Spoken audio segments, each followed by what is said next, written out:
Notice of public meeting of the City Commission of the City of Brownsville.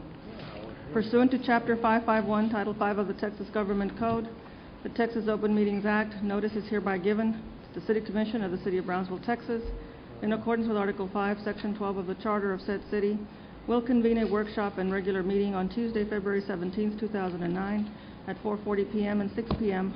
in the Commission Chambers on the second floor of the Brownsville City Hall Federal Building, located at 1001 East Elizabeth Street, Brownsville, Cameron County, Texas. Workshop item A, presentation of Charter Review Committee recommendations for amendments to the City Charter and discussion of those recommendations. Afternoon, Commissioners. Good afternoon, Joe. I'm here not to present the recommendations because, frankly, I didn't start attending these meetings until they were just about done. Can't hear you.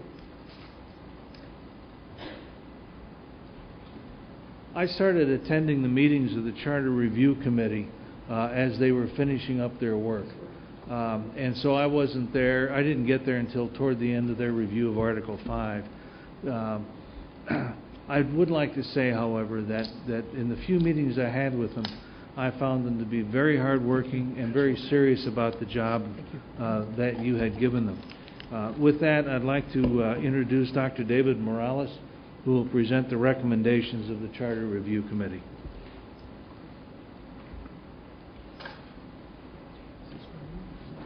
Thank you, Mr. Chosey. Appreciate that. And thank you, Commissioners, for having us. Welcome, welcome, Mr. Morales. Thank you.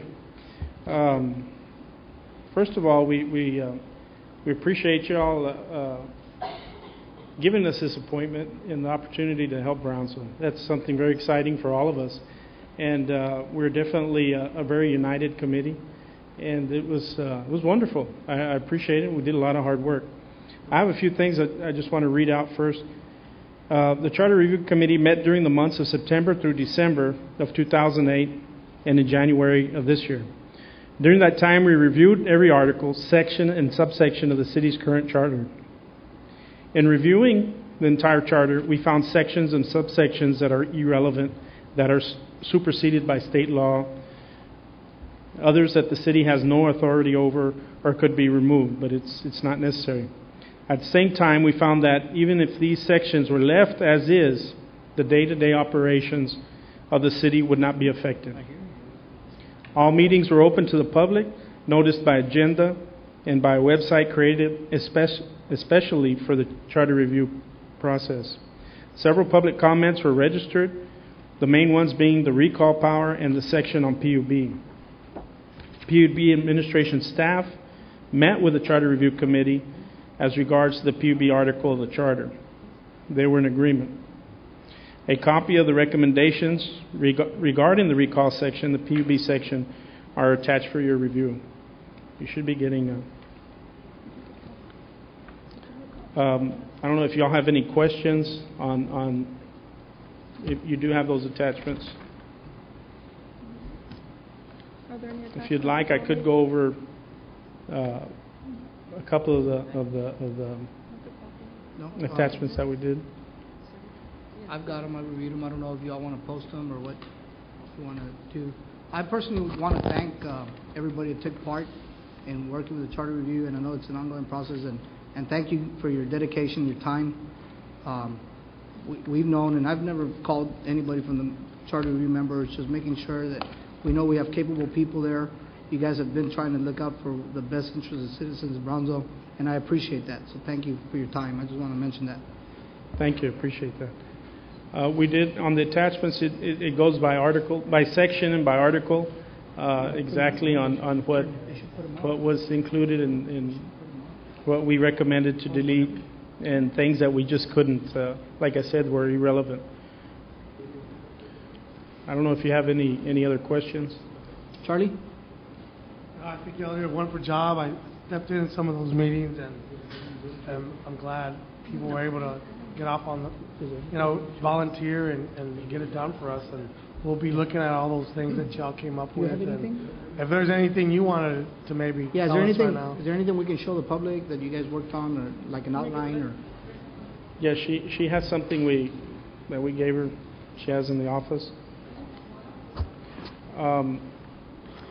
David, I'll just say, you and I met a little while ago, and we went over everything that was going to be discussed today. And I just want to, again, reiterate that the group did a great job. I think y'all had a tremendous task, short amount of time. You're asked to do quite a bit, and you all did. So I really do appreciate everything you all put together in a short period of time. And hopefully the public, the audience, will be able to take a look at some of the recommendations that you all are bringing forward, and hopefully the commission can proceed for the next election with some of those recommendations. Yeah, well, thank you. We did, the group. I too want to thank you, Doctor, and the whole committee. It was long overdue to revive the Charter Review Committee. I think the last time the committee met, or the old committee, when was that? Still in 1990? 2005. 2005. Yeah. Thank so, you. It was time to review the charter, and I appreciate all the work that you all have done. Sure. You want to mention? Sincerely appreciate that, because I know you put in a lot of hours, not only the committee, but also Mr. John Chosey, who was present at all the meetings. Mr. Chosey. Commissioner, if I may, I did not start attending the Charter Review Committee until toward the end. Mr. Goza was taking care of most of their affairs. Thank you very much. But I appreciate the... Having said that, you may go ahead and proceed. If I may, just one thing that I need to call the Commission's attention. There was some confusion over exactly who would be making this presentation. Yeah. And so some of this stuff, I won't say we're making it up as we go along, but we're doing the best we can, considering that decisions on the presentation were made at the last minute. Well, just a comment on the committee members. I think y'all chose some excellent people. Not just myself, but but the other members of the Charter Review. Are there any here? Yeah, would you all please stand? Can you stand up? Please stand up. Let's recognize them. Thank you. Appreciate it. Do y'all have any additional comments, or?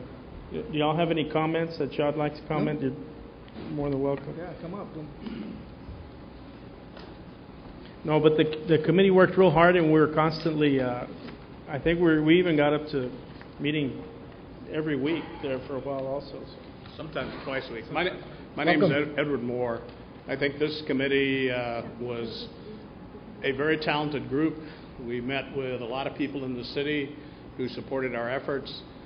We listened to the public, and I think the public's comments in particular are referenced in some of the items which we recommended to you, in particular recall. And I point that out because the charter currently does not conform to our current form of government with the single-member districts and the at-large members of the commission. So we have tried to write a paragraph which will address recall in terms of the single-member districts and the at-large districts.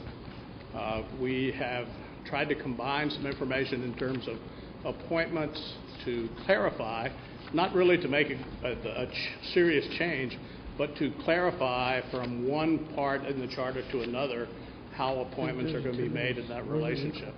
I think that the members, and sometimes we met twice a week, and we appreciate the availability of the quarters upstairs, the support, the cold water, the sodas. We do also appreciate the input from the public, because it was very, very valuable. And it helped us to clarify what we were doing. And the same is true for all the city officials, the PUB officials who supported us, providing us information which made our job a little bit easier. So this has been a very interesting effort. I don't think the revisions or potential changes in the charter are going to be totally satisfied with election this year. A lot of things are outdated. A lot of things have been overcome by state law and by federal law. And it is very confusing to anyone to go in and try to sort that out if you're not a lawyer. Fortunately, we had 3 or 4 lawyers on our committee who could help us sort it out, and along with the city attorney. So I think on behalf of my colleagues who participated in this, we hope we have given you something you can work with. We tried our best, and I think what we presenting you is something that would be better for the city of Brownsville. Thank you. Thank you very much.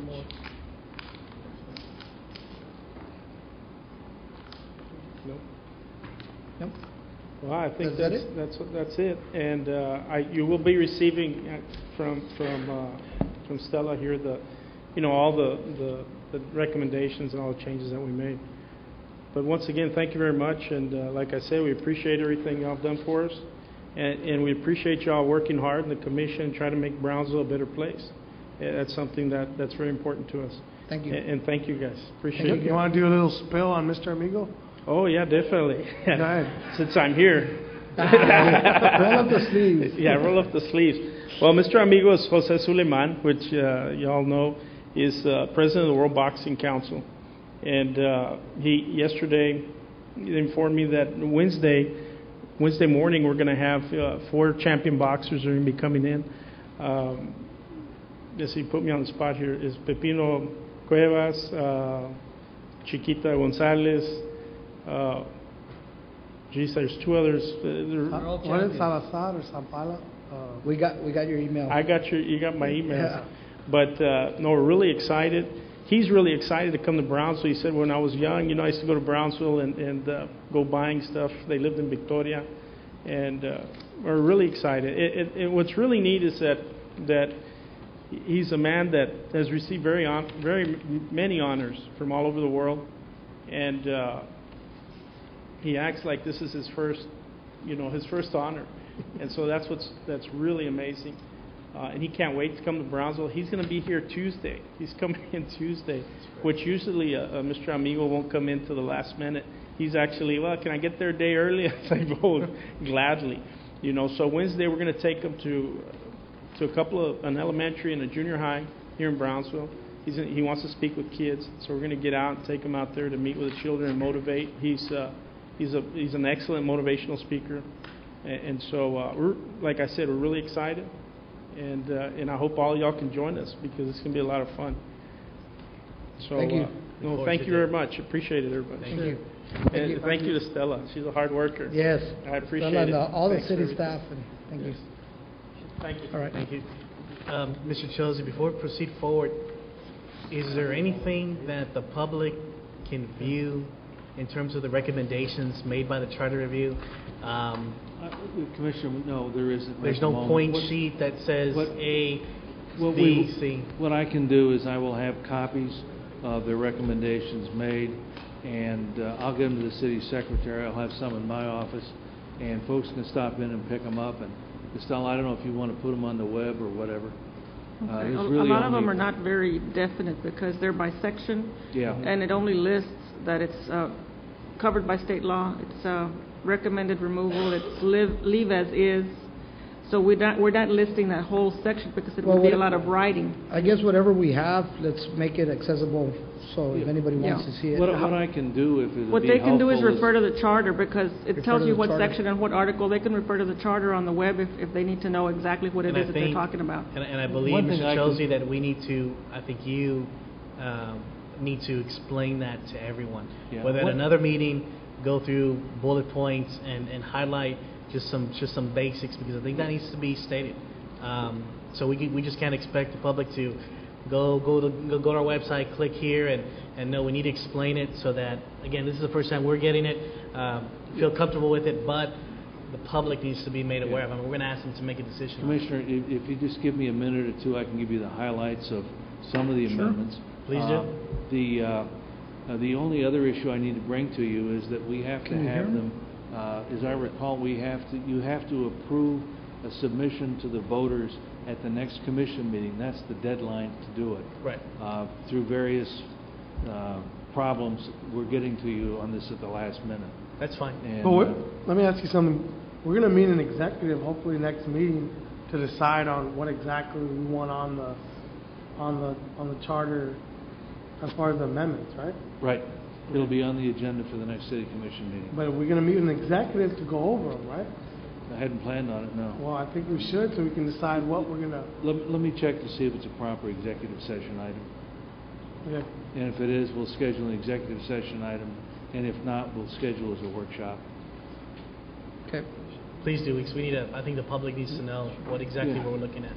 Or we're going to ask them to make a decision. Just if you give me just 2 minutes, I can Okay, take go you ahead. through quickly. Basically, on the Article 6 dealing with the PUB, the main thing there is that that the committee is recommending amendment to the city charter, so there will be 6 named members plus the mayor. So you'll have a 7-member board.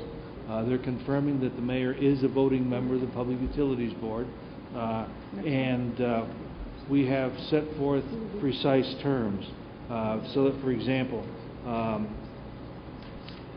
Mr. Villarreal, who's on the board now, his term expires July 1st, 2009, and there was a court order that Judge Leal did last year, and we've taken those terms, left those in place, and we've added in a new member whose term would expire July 1st, 2013.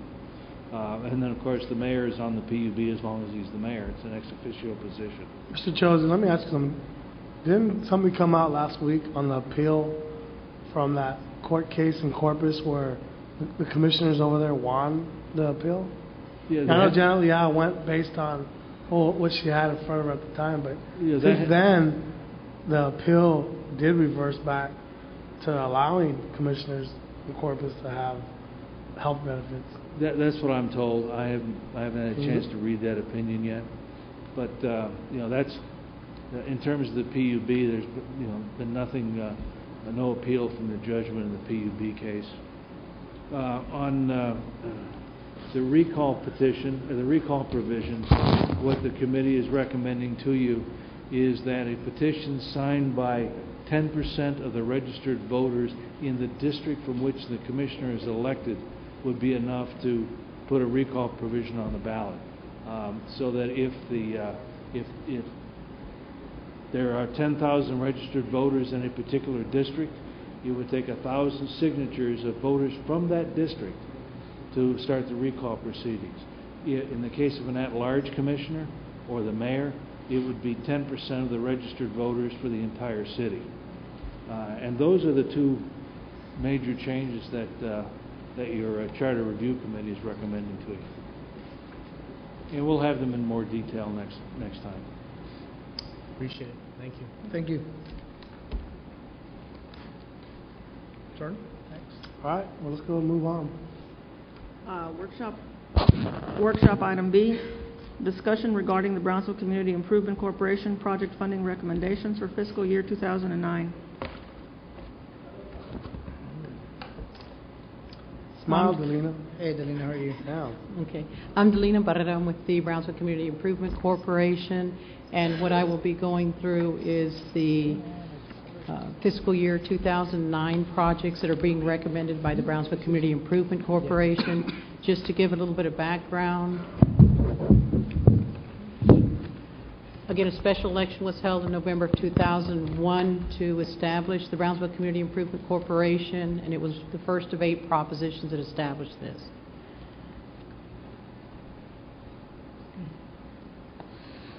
Again, these are the current members of the Brownsville Community Improvement Corporation, which is Commissioner Atkinson, Commissioner Cisneros, Paulita Rico, Commissioner Troyani, Mr. William Garza, Mr. Hernandez, and Mr. Holloway.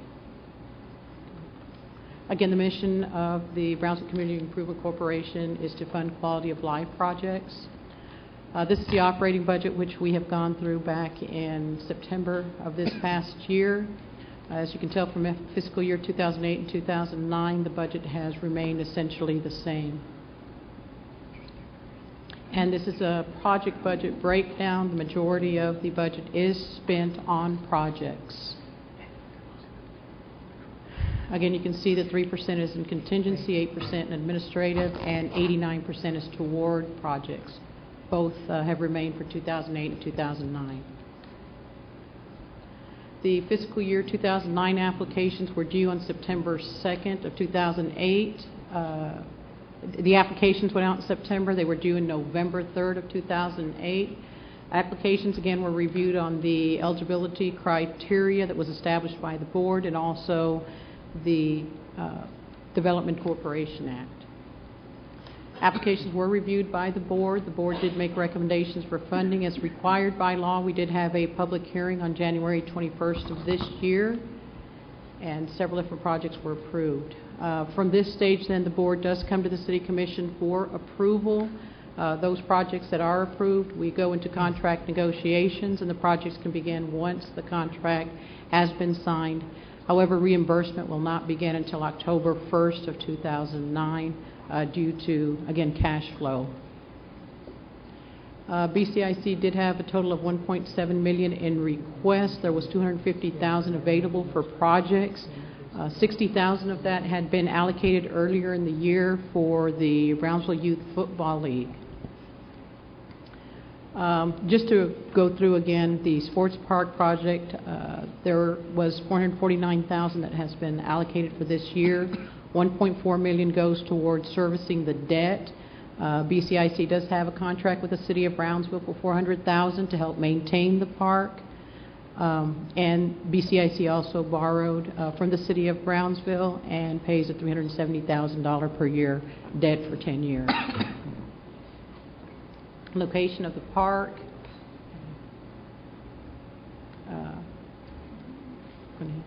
And then this is the revised design layout. Again, phase one, as I made a presentation to the City Commission, has been completed, and the board is working on a phase two, planning for phase two. For the fiscal year 2009 project recommendations, we've got the Brownsville Community Foundation. They requested funding for the Resaca de la Palma Trail improvement, which includes 8 benches, 4 picnic tables, 6 wayside panels, and a pergola shade for viewing. Again, the benefit here is it's a public park with it's an open space improvement. It will help to continue to preserve green space and habitat for native trees and plants.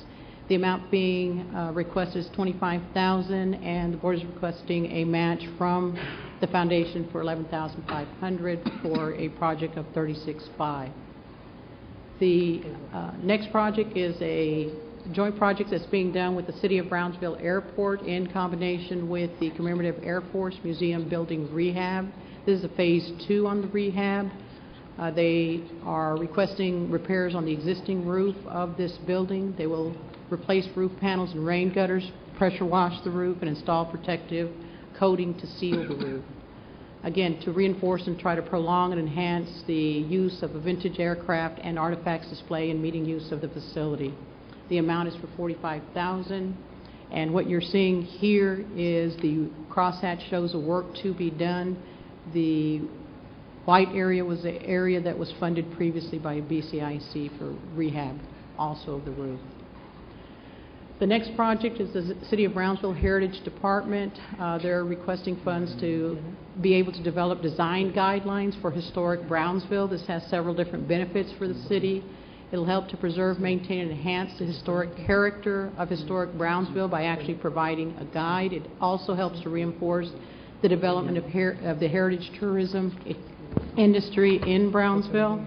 This type of a guide is quite common throughout the United States, especially for cities that enjoy some very, very historic structures in their community. The amount they're requesting is $40,000.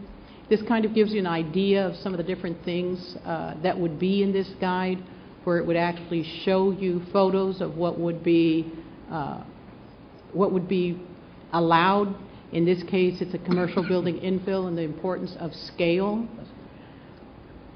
And then it shows you also some of the different types of styles that they would have within the guidelines so that they would be able to use as a guideline, whether it be here that's showing the Los Ebanos neighborhood, that shows the Spanish Mediterranean revival, or a commercial building in the late 1800s, which is border brick style. And again, like I said, this particular guide would help for anybody who was trying to restore or rehab any of the different buildings within the historic districts in Brownsville. The next item is City of Brownsville Parks Department was requesting graffiti removal equipment. Again, the benefit here is open space improvement.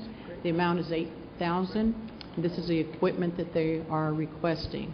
Again, the city has embarked on a very positive and progressive process in graffiti abatement, and this will help to continue that work that has been commenced. The City of Brownsville Parks Department is also partnering with the Brownsville Historical Association. This is to do Phase 2 of the Urban Center. The Urban Center has been quite successful in providing an outlet for the youth teens of our community. And this would include, again, renovation from painting, electrical, flooring to AC ducts and furniture. And it will help to improve a building and facility at a park, and it would also be Combination First Historical Museum and Art Gallery in the southmost area, and the amount is for $42,000. And this is the area that they're looking at doing. Are there any questions? At this time, I appreciate the presentation, Delina. Everything's going good. I know Commissioner Cisneros and I, we meet with you on these projects, and our board meets, and we appreciate everything, the hard work you're doing. Go ahead. On behalf of my district and on behalf of BHA, I'd like to take this opportunity to thank the current members on the BCIC and Chris Patterson. We had a kickoff meeting with Priscilla Rodriguez, and what started off as a concept is we're quickly finding out, like we did with the Southmost Library, that we're limited on space as to what we want to showcase on the history of Southmost. But on my behalf and on the behalf of the people that I represent, thank you to the BCIC board, thank you to Lena Barrera and to Chris for helping us and be able to preserve and be able to share with people the history of what it is to have lived in Southmost. I already have volunteers from one meeting that we had. We made a couple of phone calls, and we have volunteers that are willing to come in and share their history from the 40s, from the 50s, the 60s, 70s, and the 80s. So we're going to have a good grasp of about 4 to 5 generations or decades of history that are people that are strictly volunteering, coming in to share their part of history and what it is to have grown up in this area, in this part of town. So thank you for that. I heard Charlie Cowler was volunteering for the 50s. 30s. At this time, I want to bring up Chris Patterson. He's going to talk a little bit about the Urban Fest that's coming in at the sports park, right, for this weekend. And Delina, again, we appreciate the work you're doing. And I also want to point out that there are members of all these different organizations here if there are any other questions in relation to any of these projects. Thank you. Okay. Thanks, Don. Commissioners, Mayor Pro Tem, we have the Skate Fest. It's actually an Urban Fest. It's this Saturday. It's going to be an all-day event. There's a 3-on-3 basketball event that's taking place. It'll be the first major event that we've had, non-sports related. Or should I say it is a sport, but non-softball or football. Be very successful. Parks and Recreation is going to be helping out Big Brother. It's a skating supply company. And as you see during the week, you'll see tons of people out there all the time just skating and doing things. So it's pretty much a celebration for the kids. If there's any questions whatsoever, it's a concert. There's all kinds of things. From what time to what time? Right now, I believe it was noon to 6. Yeah, I think it's going to run from 12 to 6, and I want to thank David Gonzalez, I believe it is, right? Yes. From Big Brother. He's really out in the community helping out. I know you won't take credit, but I'd like to thank Commissioner Cisneros because I know he's involved with his son skates. I've been getting my phone calls. You know, and my son's learning to skate, but I know he's real involved with that age group. It's a lot bigger than that. So many kids out there that were keeping off the streets, and I'm getting so many phone calls from parents for doing that, and now they have a place to call home. And not only with those fields, but in the soccer fields and in the baseball field and in the basketball courts. I mean, every time I go out there, but thank you, Chris. You've really gone above and beyond to help everybody out there, and we really appreciate it. Mayor Pro Tem, if I may just interact. We haven't publicly done it, but I'd like to take this opportunity to recognize our new Parks Director. Congratulations. Mr. Chris Patterson. Thank you. We appreciate that. Appreciate that. We didn't get you a cake, man. I've had enough cakes lately. You're making Kavler look good. I appreciate that. Just one quick comment on the skate park. I need help to look good. Skating in the community has kind of been frowned upon because of where the skaters, skate. There's a lack of facilities. What we're going to do is we're going to take the time from the Urban Center to go out to the park and reach out to these kids. And while they're there skating, kind of educate them and say, this is the areas that you need to skate in. they're appropriate, plus they don't damage equipment because it's all cement out there. Yeah. I would recommend that people contact us at the Parks and Recreation Department. If their areas are getting damaged, we can kind of focus on that, work with the Brownsville Police Department, and maybe there's some times we can get out there and kind of recruit some of the kids to relocate to the skate park. So with that, I appreciate the thanks for the position. Appreciate it. Before I close out and go to the next one, is there anybody from any of the organizations that the 4B generously gave funds to that would like to say anything? Is there anybody out there? All right. Thank you, Delina. Did you want to? I know you wanted to. You're looking like, want to stand up.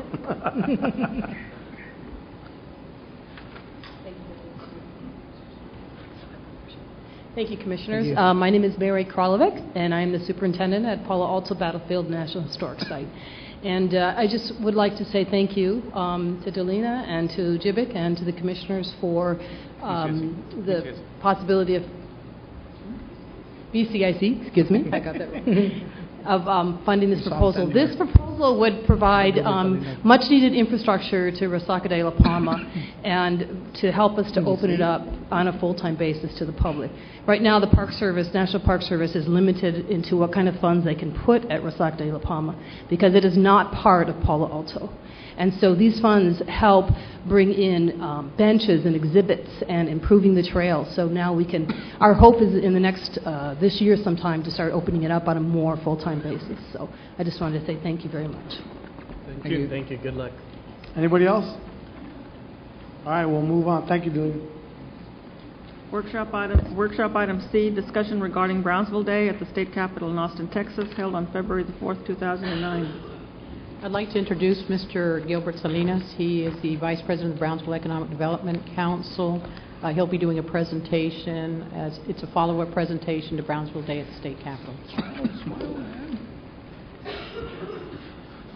Thank you, Delina. Commissioners and Mayor Pro Tem, thank you for having us here today. I'm going to have a quick presentation here on Brownsville Day, just kind of following up on what it is that we had, that we did at the Capitol.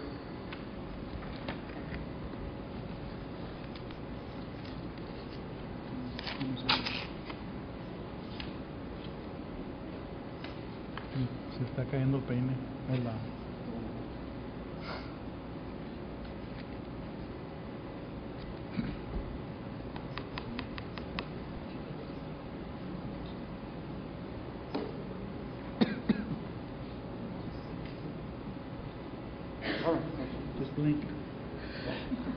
All right, just quickly here, I'll have just a quick overview on the presentation. I'm going to talk a little bit on the top priorities that the interagency group has identified. A little bit on the legislative tour, Brownsville Day, some of the meetings that we had at the Capitol, the Broad Prize Day that's coming up, and then some of the follow-up visits that we're going to be having. Just quickly here through the priorities, these are in no particular order, but the desal plant, that's one of our priorities. We're supporting the construction of a 2.5 million gallon per day plant and research facility at the Port of Brownsville. Interstate infrastructure, that's something that we've always been supporting. We're out there knocking on doors at the Capitol asking for support for funding for the upgrade of Highway 77 to interstate standards and to eventually get an I-69 or I-37 designation. The University of Texas at Brownsville Student Success Center, that's a tuition revenue bond project. It's going to consolidate the student support services at the university, and it's a space that they need right now, so that's something the interagency is also working on. And also support for designation of a 4-year medical and a law school in the Brownsville area to help address the shortage of healthcare professionals and young professionals as well. Also along those lines, a nanobiotechnology laboratory. The interagency is out at the Capitol asking for support for the Emerging Technology Fund and the RCIC program. Those are two entities that we will be applying for funds for the establishment of the nanobiotech laboratory at the university. And then the overweight truck corridor, trying to secure a permanent extension for that corridor to the Port of Brownsville. Also, the interagency group is working closely with BUS and scheduling visits and at the Capitol to help increase the state provided public transportation funds and help close that funding gap. And then the Texas Skills Development Fund, that's something that's been very good to Brownsville. It helps with workforce development, and we're always asking for support at the Capitol for that item. And also windstorm insurance is something that the interagency group is working with the Chamber of Commerce and trying to get a new funding mechanism to provide equitable rates for tier and non-tier cities such as Brownsville and Cameron County. And then we're working with BISD and the target revenue funding and trying to increase the funding for per WADA to the state average, and then also consider changing the high school allotment for funding from ADA to WADA. Legislative Tour 2009, that was on January 23rd. We had about 45 legislators that visited the Brownsville area. That included the new Speaker of the House, Joe Strauss. They visited several key areas in the Brownsville area. That includes the desal plant, the Port of Brownsville. They actually had a boat ride at the Port of Brownsville. The Birding Center, the City of Brownsville's Birding Center, the University, and the iTech campus. And we talked to them we spoke to them about the different legislative agenda items that we have, and the different needs that we have here in Brownsville. So that was a good opportunity and a good exposure for the legislators. This was in January. Brownsville Day at the State Capitol, that was February the 4th. We had 32 individuals from 11 entities here in Brownsville attend Brownsville Day. We split up into different groups. We met with 18 different legislators and agency heads. As you can see, there's a list of some of them. Some of the agencies that we met with, that includes the Secretary of State, the Governor's Office, the Governor's Economic Development Team and Tourism Team, TCEQ, the Speaker of the House with his office, Education Commissioner. I mean, we were out there. I mean, and some of you all were with us. I mean, we were making the rounds, and we definitely did a lot of walk-ins. And we had 2 resolutions passed on February the 4th. One was by State Senator Eddie Lucio Jr. on the Senate floor, and then on the House of Representatives floor we had State Rep. Rene Oliveira and Eddie Lucio III, and that was very, very nice recognition of Brownsville, and it was recorded as Brownsville Day at the State Capitol February 4th. The morning of February the 4th, we distributed 200 goodie bags. We just covered the entire Capitol. I mean, we distributed these bags, and these bags had candies from the Brownsville Matamoros region. They're produced here regionally. Some promotional items that all the entities contributed to. They provided a lot of these items. And then informational packets and brochures on Brownsville. Then we had the reception. Aside from all the meetings that we had the reception. We had more than 200 people attend the event, which is, I think that was pretty successful. And I mean, the reception was at the state capitol. I mean, it was not off-site, it was at the Capitol. And we had about 25 legislators stop by the event, so that was very, very nice to see. And then we had Lisa Ling, who's a TV personality. She dropped by, so we're excited about that as well. So it was a great opportunity for us to showcase Brownsville, but again, to emphasize our legislative agenda. Also, at the reception, we had Cobbleheads. They did an outstanding job in providing Brownsville cuisine and great service.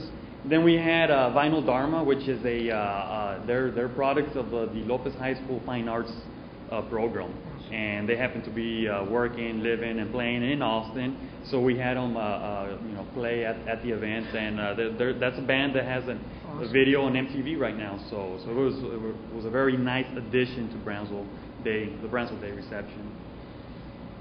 Coming up this coming Monday, more Brownsville at the Capitol. We're going to have the Brownsville ISD is going to be recognized on the House floor as part of Broad Prize Day at the State Capitol. So we were in December, we were at the Capitol. January, the legislators were here in Brownsville. February, it was Brownsville Day at the Capitol, and now we're going to follow up with Broad Prize Day at the State Capitol. So we're out there. We're knocking on those doors and making sure that Brownsville gets its share. We're scheduling some more visits. We're going up there on a bi-monthly basis, knocking on doors, talking to all these legislators. And, these little meetings, these group meetings are key to the session. And as you can see, this was like half of the delegation. We had more than 30 people there. And this was just outside the House chambers. And I think, when you have a delegation, a good-sized delegation, it shows that we have a united front, a united community, and that always leaves a favorable impression amongst the legislators. So that concludes my presentation for Brownsville Day at the Capitol. Again, thank you for those of you all who were able to attend, and for those in the city that have been participating in the interagency group. Mayor Pro Tem, Go ahead. I just want to say, Gilbert, I want to thank you for all the work you did. You and Jason, all the staff. I know the girls, Sylvia. They were all over the Capitol delivering the packets, and Angela and Dr. Barrera. I appreciate all the work that you all did, as well as the city manager, Mr. Cavler. Appreciate everything our staff did to help make Brownsville Day at the Capitol real special. I know for me it was a highlight of the whole week because doing the Washington trip and then doing the Austin trip is very different, except in terms of the meetings and what you do with the day-to-day activities. But it was important to see State Rep Renee, Mr. Oliveira and Mr. Lucio III and our State Senator, Mr. Lucio Jr. Do the things that they did for us. Again, introduce us to some of their other colleagues. And I thought it made a positive impact for Brownsville. And I think some of the folks up there, heard the noise, and besides the reception, but also in terms of some of the work that we were able to do and meet with the different individuals that we had the opportunity to meet with. So, but without you all making the contact, we couldn't have entered through the doors or walked the halls as we did. And so I want to thank our Representative Oliveira, Representative Lucio, and State Senator Lucio and their staff for being very welcoming to all of us. They did whatever they could. They always were attentive to us, and they always gave us whatever we needed, whether it be Tylenol or water. They were there. They're very helpful. So I do appreciate them, and I do appreciate everything you all did. Thank you. Mr. Salinas, I too want to thank you and everybody, Chibik, and everybody that's involved with the Brownsville Interagency Group, and to all the different people that took part in this effort to continue to promote Brownsville. Everyone that's involved in the different governmental agencies from our community. We showed a united front. We continue to show a united front. We stand as one. I said it before, there's power in numbers, and anytime we can continue to the more we can say Brownsville, the better it is for us. And we're going to continue to do this. It's an ongoing effort.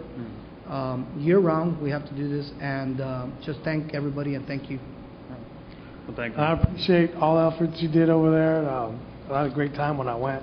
Got to meet a lot of good, important people that are interested in what's going on in Brownsville. I know our Secretary of State, Hope Andrade, she was real intrigued about what we're doing down here in Brownsville, and I appreciate me sitting down with her and talking about the things we need as far as our Morrison Road build, as far as infrastructure build, and I'm going to challenge you, Gilbert, to try to take it to the next level where we can have a Brownsville Day in Washington. Because I know Laredo does it, and they spend a little penny, but if we can have something like a Brownsville United Summit where we invite all participants in Brownsville that help build Brownsville to participate funds to have and expose what's going on in Brownsville at a Washington level, and I think we can be put on the map too. So I appreciate it was an excellent job in Austin, but I want to think a little bigger now. All right. Well, thank you, and we'll definitely. Yes, thank you very much, and I want to thank also all the board members, chairman of the board, Mr. Cavler, Senator Lucio, State Rep Oliveira, and Lucio.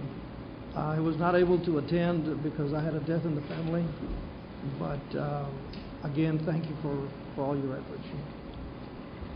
Okay. How you doing? Very good. Very good. Thank you for everything you did. I know it was a lot of hard work. Sorry Angela's not here. She deserves to be recognized along with everybody else. But express our gratitude on behalf of the city. And I know it's an ongoing process. It's a team effort, and y'all did an excellent job. I was very proud of you. All right. Well, thank you. On behalf of the Brownsville Interagency Group, thank you. Thank you. Thank you. What's next? Workshop item D, discussion regarding the city's retiree health care plan actuarial valuation report.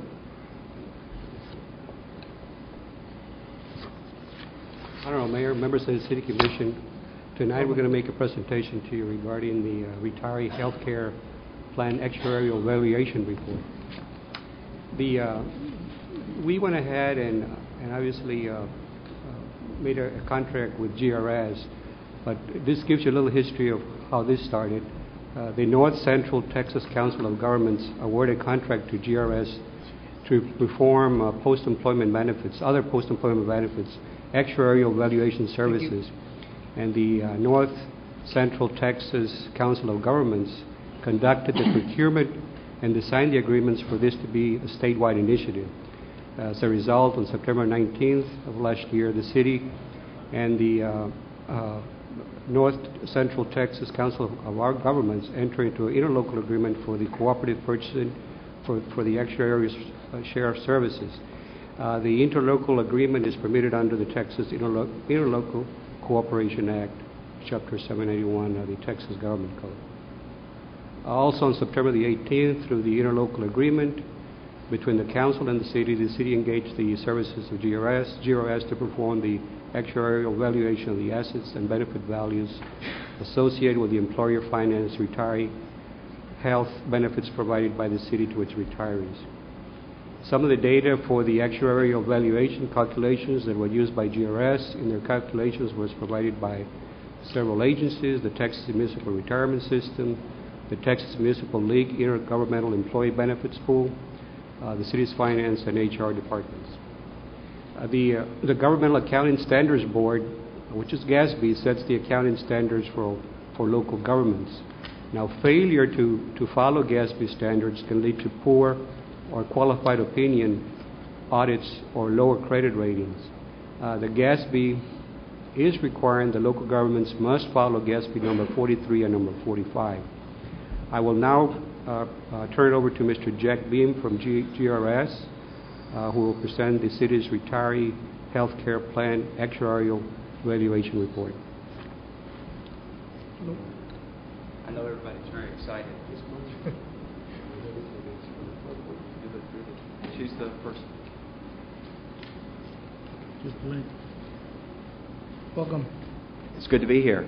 Tell you a little bit about Gabriel Roeder Smith. Gabriel Roeder Smith is an actuarial and employee benefit consulting firm with offices in Chicago, Denver, Irving, Fort Lauderdale, and Southfield, right outside Detroit. Our main office is in Southfield.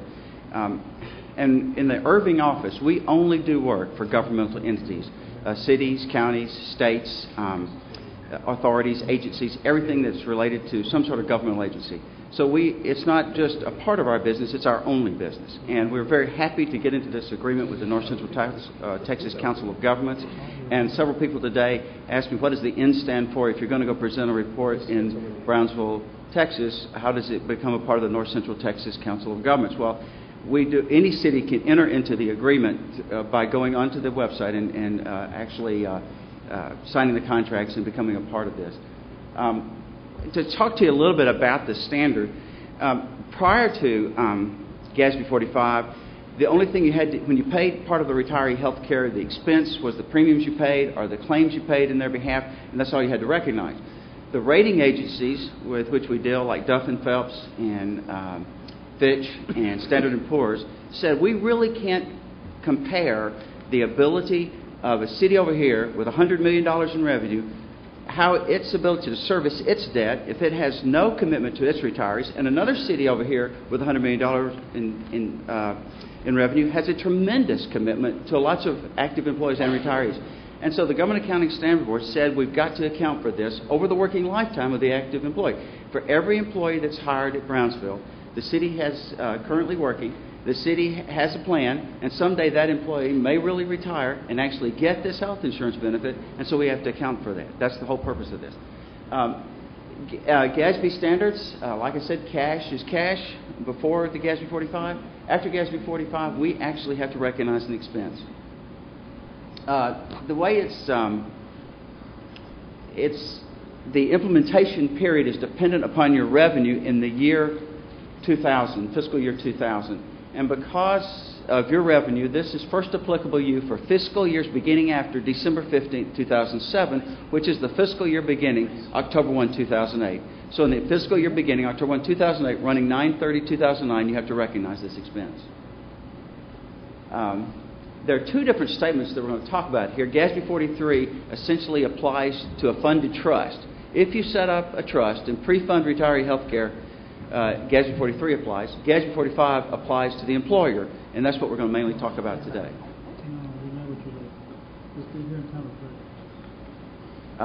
There's key disclosure requirements in GASB 43 and 45. Actual employer contributions, we actually calculate liabilities versus assets. And the main thing we're going to talk about today is the annual OPEB cost.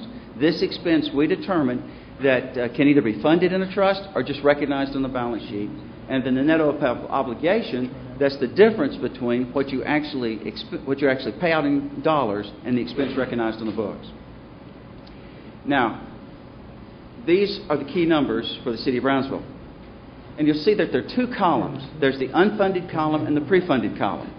Now, based on the plan design and the data that Pete and all of his staff gathered for us, and he talked about that, we had TMRS, we're the actuaries for TMRS, and we have a lot of that data.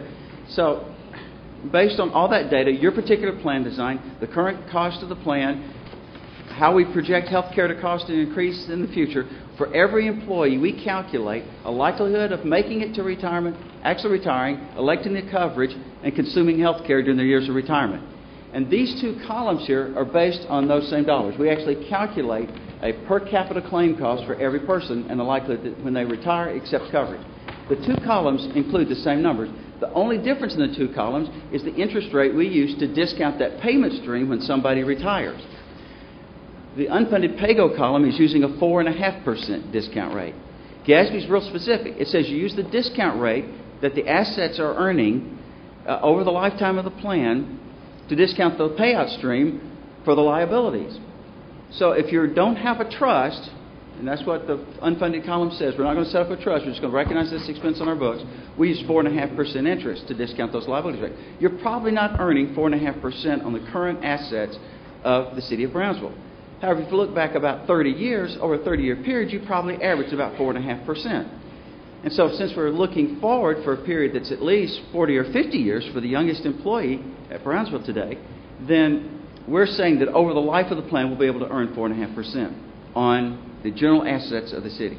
Now, the right column, the pre-funded column, says we set up a trust. And if we set up a trust, it'll be much like a pension trust. We're going to accumulate assets, invest in stocks and bonds, and hopefully someday the market will return. It didn't do very well today. We're approaching, did you see that? We're not delivering, actuaries, we don't deliver much good news lately. But you take the discount rate, you discount those liabilities back at what you expect to earn on those trusts. So if we had a funded trust, we'd expect a mix of bonds and stocks and bonds and everything to earn somewhere around 7.5%. So now the key number to look at here, coming down the left-hand side, we'll focus on the unfunded column first. We have a discount rate of 4.5%, an actual accrued liability of $24,900,000 about it. That's the amount, that includes retirees and what the active employees have earned to date. That's the actual accrued liability. The normal cost is $1.6 million, is the value of the benefits being earned in this year by just the active workforce. This is the value of the benefits that the active workforce is using this year. And the annual required contribution on the unfunded PAYGO flows is almost $2.7 million. So for this fiscal year, beginning October 1, 2008 through 9/30/2009, you have to recognize an expense of $2.7 million. Now, one of the best ways we think to compare that cost, and we'll show you the costs of other cities that we do in the state of Texas. We have about 105 cities for which we've done work for in the state of Texas. The ARC per active member is 2,356. And that's a big key number to think about here as we go on. I'll show you some comparisons in just a minute. Now, the pre-funded column at the 7.5%, you see the annual required contribution is $2.1 million. We've discounted the same payment stream back with a higher interest rate, so that gives us lower liability and lower cost. So if you wanted to set up a trust and pay the retiree costs from the trust, you put $2.1 million in the trust, and pay all the retiree costs from that trust, premiums or claims, whatever, whichever one. And the $2.1 million could only be used for retiree health care. It can't be used to pave roads. It can't be used to put new carpet in the city council chambers or the commissioners' chambers. It can't be used for anything other than to pay retiree health care. And so you see the two numbers, the ARC participant, 2356 and 1859. Those are the two numbers to think about. Next slide. Now, this is the slide I was wanting to share with you. Here is a distribution of all the people, all the government entities we've done work for in the state of Texas. This is kind of represented over about a 2-year period here we've been doing this work. The city of Brownsville at 2356 is in the 34th percentile. That says 66% of the cities for which we've done work have a higher cost per active participant than the city of Brownsville. Now, that has a lot to do with just the distribution of the plan design, a lot of things, the age of the workforce, a lot of things. But you can see, even though your number is relatively big, when you sort of compare yourself to others, this is good news. The fact that it's in the 34th percentile. To show you how this actually impacts your financials, this is a key slide. We estimate from the information that we got from Pete and all the HR people that the total claims, supplemental payments, everything from the for retirees would be around $799,000. That's just based on actual assumptions that we use that are in the full report, and I won't go over those right now. And we collect about $100,000 in premiums from the retirees. So the net cost for the city of Brownsville, net cash cost for the retiree health care plan is $698,000. That's estimated cost from 10/108 to 9/30/2009. In the old days, you wouldn't have done anything else. Yes, sir. What year was that? What year? This is projected. This is projected from 10/108 to 9/30/09, based on a lot of actual assumptions. And the annual required contribution that I just talked about is about $2.7 million, $2,685,000. The pay-go cost, the out-of-pocket cost, is $698,000. That says at the September 30, 2009, you'd have a net OPEB obligation on your books of $1,986,555. Now, one thing about that, that's just 1 year. The next year, you have another $1,986,000. The next year, you have another 1 million. So 2 years is 3.8 million. The next year is 5.7. Next year it's 7.6 million, and pretty soon it's rather significant. And that's what the rating agencies want to see. They want to be able to compare a city that's got huge accruals for retiree health care and the obligation to pay those benefits to its active workforce and its retirees to another city that has no commitment at all. And that's really kind of a key point right here. And everybody needs to sort of think about that for just a moment. Everybody got that? How all that works? And these are kind of projected estimates based on a lot of assumptions and stuff. It's kind of hard to do. I always tell everybody, one of the things about this, the reason we're doing this, when I first began in this business in 35 years ago, we were in this actuarial firm. We were converting from the group annuity mortality, 1951 group annuity mortality table to the 1971 group annuity mortality table, which just became available about early 73 or something. The life expectancy for a 65-year-old in that table was about 10 years. Today, in the mortality tables we use, the life expectancy for a 65-year-old is 20 years. I've got good news and bad news. The good news is we're living longer. The bad news is we're living longer, and it's very expensive. Just look at Medicare costs and how much they've changed over time. I mean, a lot of this push has become becoming a tremendous commitment to older workers. Next slide. This is a projection, and it relates to how that net OPEB obligation grows over time with payroll. If you just don't fund the benefit, that you'd have a net OPEB obligation on your books by 2034 that'd be half, 50% of the payroll at the city of Brownsville. So you think about what your payroll is today, what it would be growing in about 25 years, and just think what this OPEB obligation would be on your books. It'd be very, very big. And this is also another graph that represents how the net OPEB obligation, the actual accrued liability grows if you fail to fund it. That's percentage. Yeah.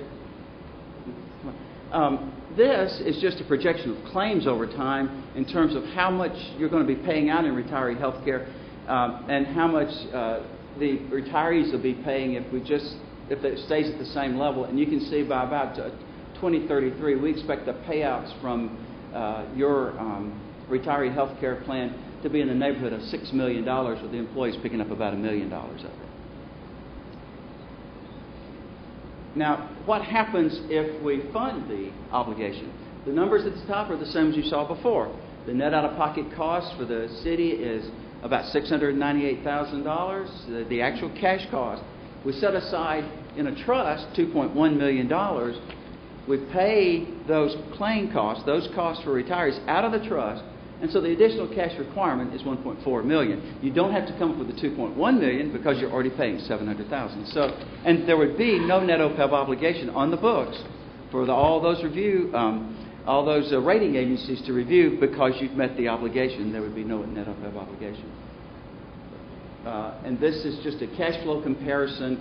A lot of blue in this in terms of how the cash flow would look over time if you actually made the contribution equal to the ARC, and you can see it stays about around 4% of pay over time. Now, one of the things that actually a lot of people ask us about, why don't we just change our plan? One of the things we like to show about this slide, why don't we just change our plan and not let any new participants into the plan?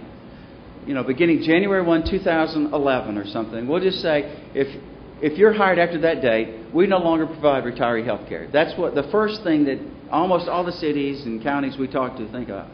Well, you see, the three areas here show you where the cash flow comes from your existing retirees, your current employees, and then future hires. It takes a long time for future hires to have any impact on the cost because it takes a long time to ever earn this benefit. So one of the things we like to illustrate in here, if you're going to have an impact on this cost, if it's important to do something about the cost, you have to do something for people who, you know, for your current active workforce to have any impact. This is the same sort of graph on a 30-year funding basis, and the same sort of, this is level dollar amortization, but just to show you how little impact that has. Any questions here? Any questions about this? How all this evolved, or any more about Gabriel Roeder Smith or Jack Beam? Or y'all find this interesting, boring, or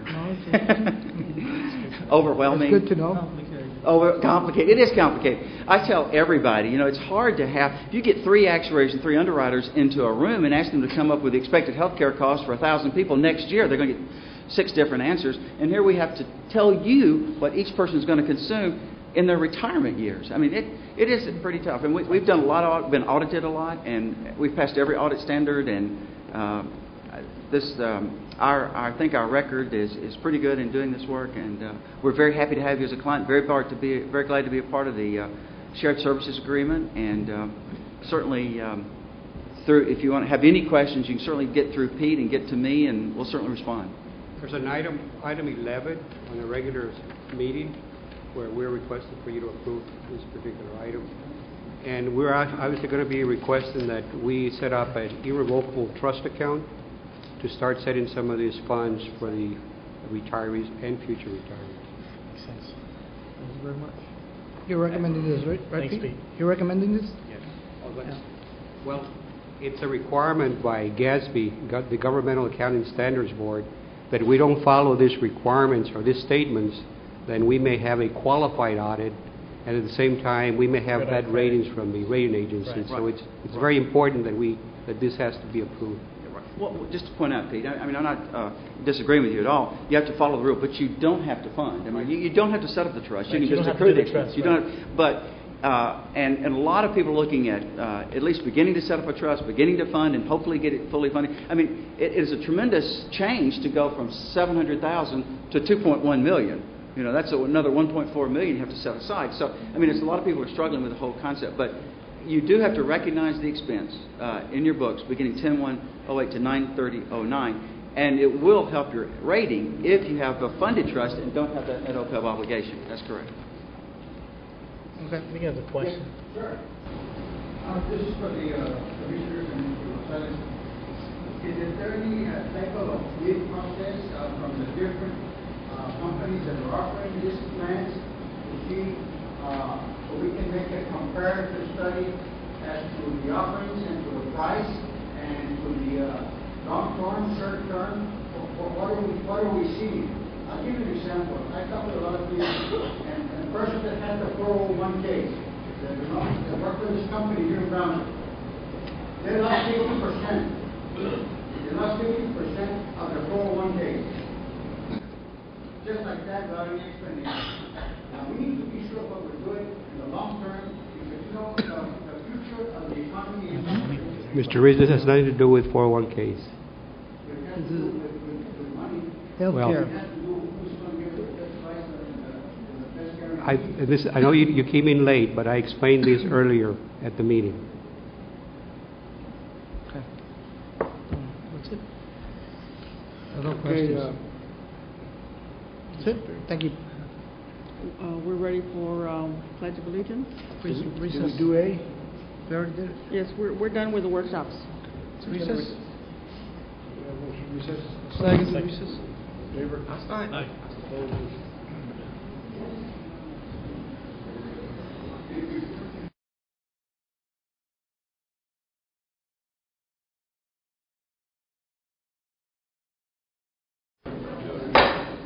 Would you please rise and face the flag? Pledge allegiance to the flag of the United States of America, to the republic for which it stands, one nation, under God, indivisible, with liberty and justice for all. Honor the Texas flag.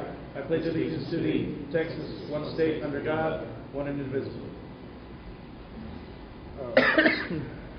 We have pastor here is going to lead us a word of prayer. Brad Burks. He's with the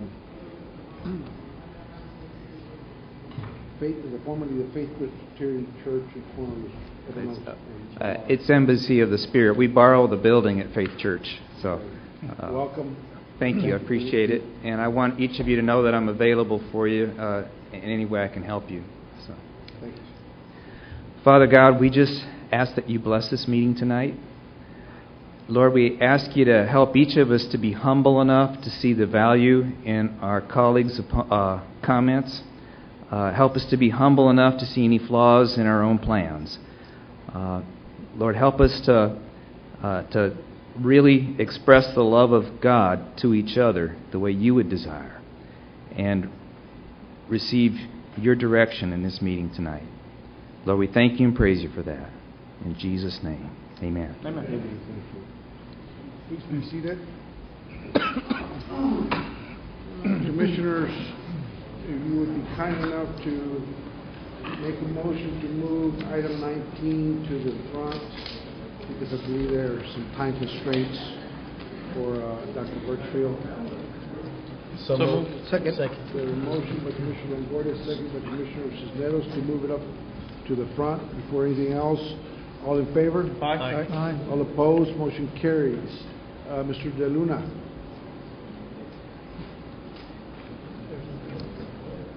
Good evening, Mayor, City Commissioners. Staff recommendation is to award a contract for the construction of the chain link fencing at the Gladys Porter Zoo of the City of Brownsville to Central Fence and Supply of Fort Texas, the low responsible bidder, for a total bid amount of $38,675. This construction will be completed within 21 consecutive calendar days, and funding is in place. It's a grant. Would you approve? Second. We have a motion to approve by Commissioner Longoria, second by Commissioner Garza. All in favor? Aye. All opposed? Motion carries. Thank you. Thank you. Thank you. Can we do the same thing at the request of Pico Gonzalez, item 11? Maybe. Is that a motion? That's a move. I second that motion. We have a motion by Commissioner Longoria, second by Commissioner Garza. All in favor? Aye. Aye. All opposed? Motion carries. Mr. Gonzalez. We should have done it too.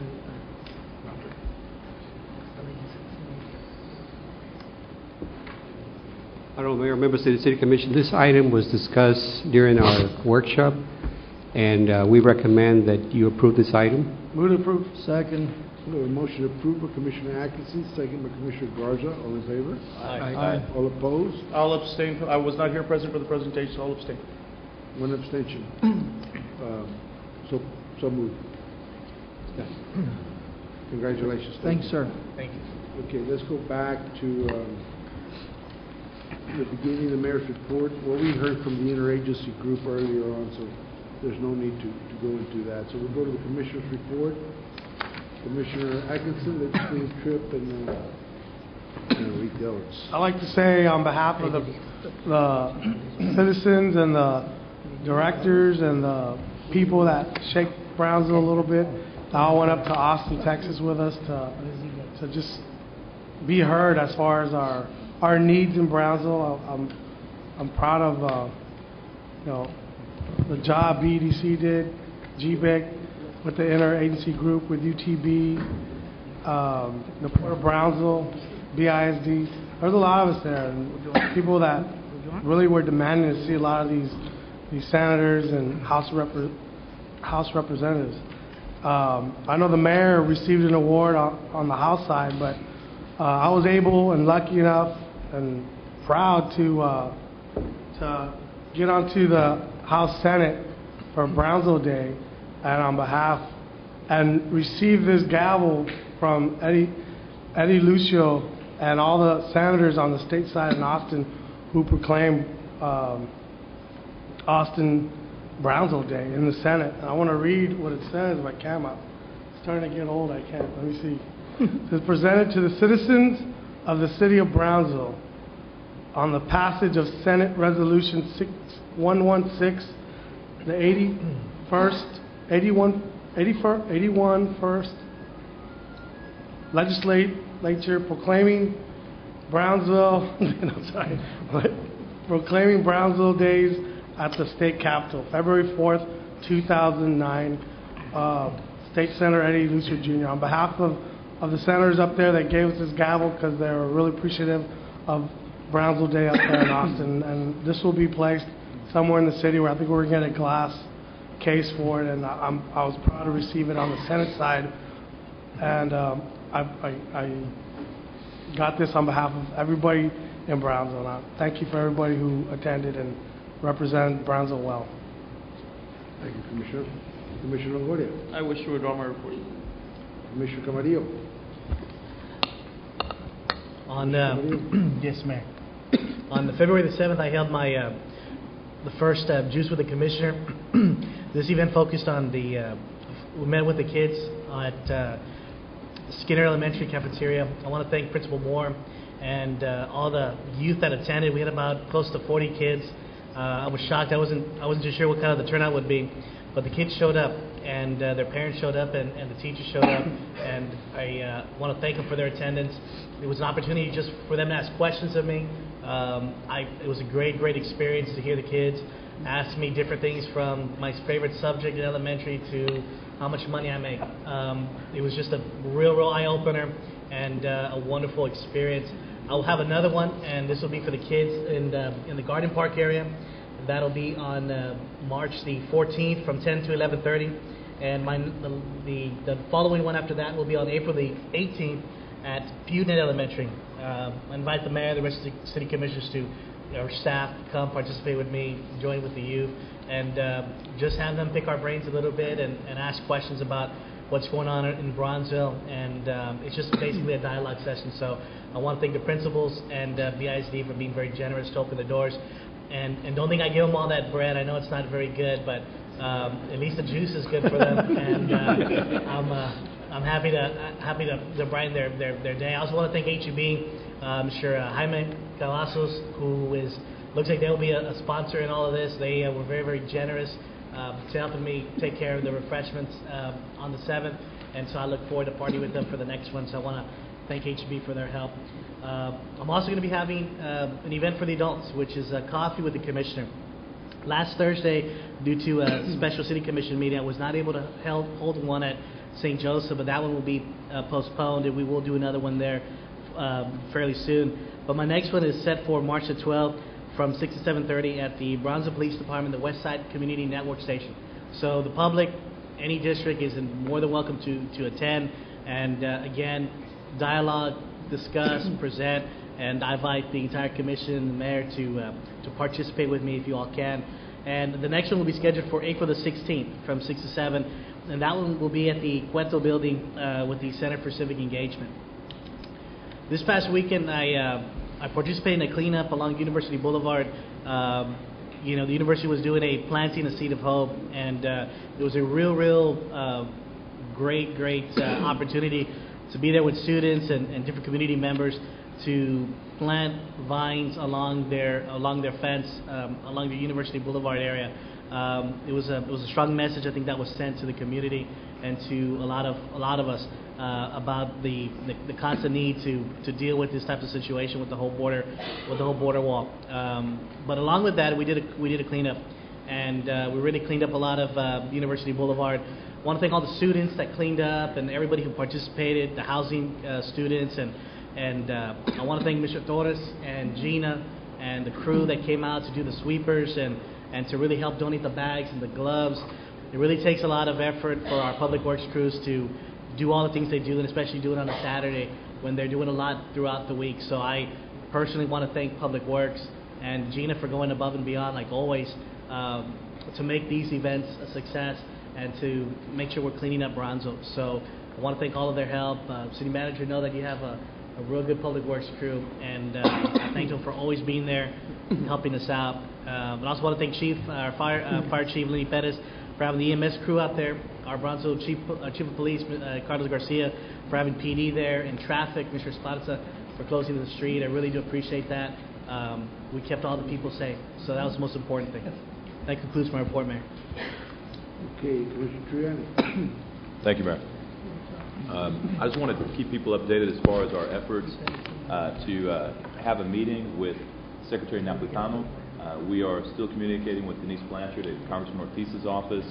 At this time, we don't have a set meeting date, but Congressman Ortiz's office has assured us that they're working very aggressively to get us a date. I know that a lot of people have been jockeying for position to say that they're the ones that got the meeting. I think we should all take a step back, work together, and try to understand that it's not just one group or one person that has achieved this, but it's been the efforts of everyone trying to work towards the same goal, which would be a Brownsville without a border wall. This is something that I think that we've all indicated that we wanted to support, was no border wall, and that we had different options, one being that those proposals were provided by DHS. I'd like to assure everyone that we're not going to agree, nor have we voted on anything that would compromise the City of Brownsville's position on this issue. A proposal is just that, a proposal. And until it is voted on, it has no force whatsoever. Another very important factor is that without the concerted efforts of many of the commissioners here, the city staff, the city attorneys, and also grassroots organizations, we wouldn't be in the position that we're in. No one group, no one person has gotten us to this point.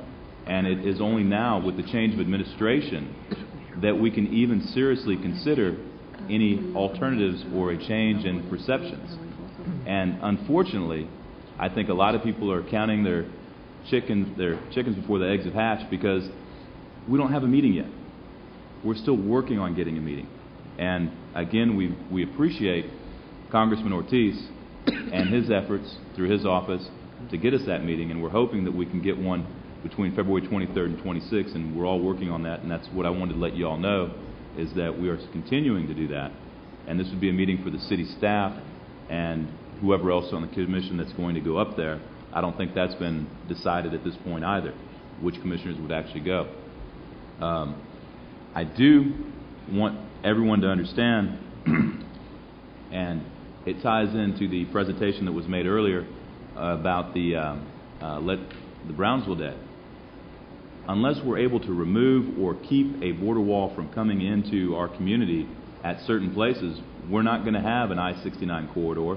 We're not going to have this overweight corridor that would connect into the port, and we're not going to have the economic development that we so badly need in this very troubled times. And for these reasons, it's important that we not claw at each other about who accomplished a feat that at this point hasn't been accomplished, and we're still working towards. and that we need to work together, support each other, and communicate with each other about what's going on. And I know that the commissioners are going to do that, and I invite everyone else to do that as well. And instead of throwing stones, we should all work together, and I thank you all for your time, and let's have a good meeting. Do you have anything on the legislative agenda? Well, I kind of rolled them both in together, Mayor, because if we don't get this passed, if we don't get this meeting and we can't change the situation of the border wall, our legislative agenda kind of goes down the toilet, because we're not going to have the revitalization of downtown. We're not going to have the I-69 corridor. We're not going to have the overweight extension, and that's going to pretty much put our economic development on hold. Okay. Proclamations, Historic Brownsville Aviation Week. Larry Brown. Mr. Brown. City Secretary, would you read the proclamation? Mayor, I They have it co-sponsor up with there, and Mr. I'm Brown. I'm going to going be reading it. Mayor, members of the City Commission, the proclamation is basically serves as the City Commission's, okay. Basically serves as the City Commission's recognition of the historic nature. Get at the mic. Come back. Take the podium. Take the podium. Come back to the mic. So the people at home can hear what you have to say. It serves as the City Commission's recognition of the historic nature and the historic firsts that have taken place at the Brownsville South Carolina International Airport.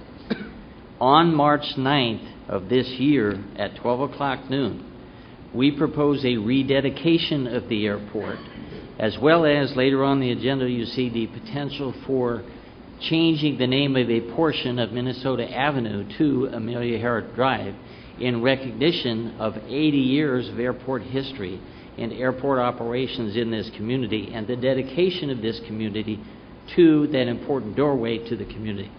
This proclamation is basically serving that purpose.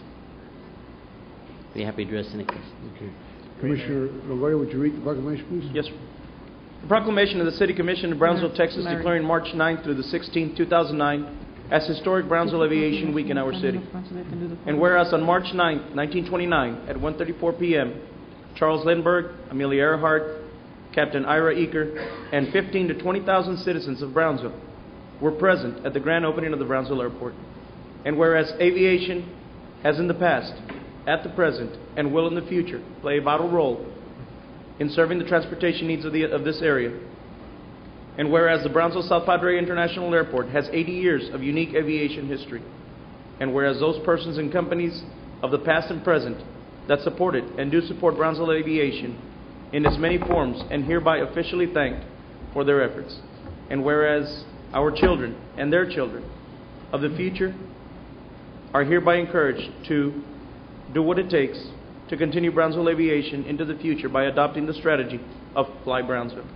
Now therefore, we the members of the City Commission of the City of Brownsville, Texas, by virtue of the authority vested by the charter of said city, do hereby declare March 9th through March 16th, 2009 as Historic Brownsville Aviation Week, and further urge all our citizens to become aware of the importance of aviation in our city and to remember to fly Brownsville. Done the 17th day of February 2009, signed Pat M. Amada Jr., Mayor, and the City Commission. Thank you, Larry. Thank you. Thank you, Larry.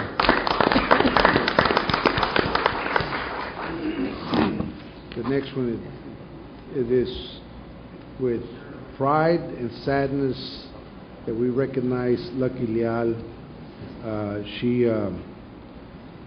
She decided to retire after so many years. Fermin, where are you? Come up here. I'm sorry, Manuel. Like daughter? The family, please, come up here. It's a recognition that's well earned and deserved. On behalf of the City of Brownsville, Commissioner Longoria will read the proclamation.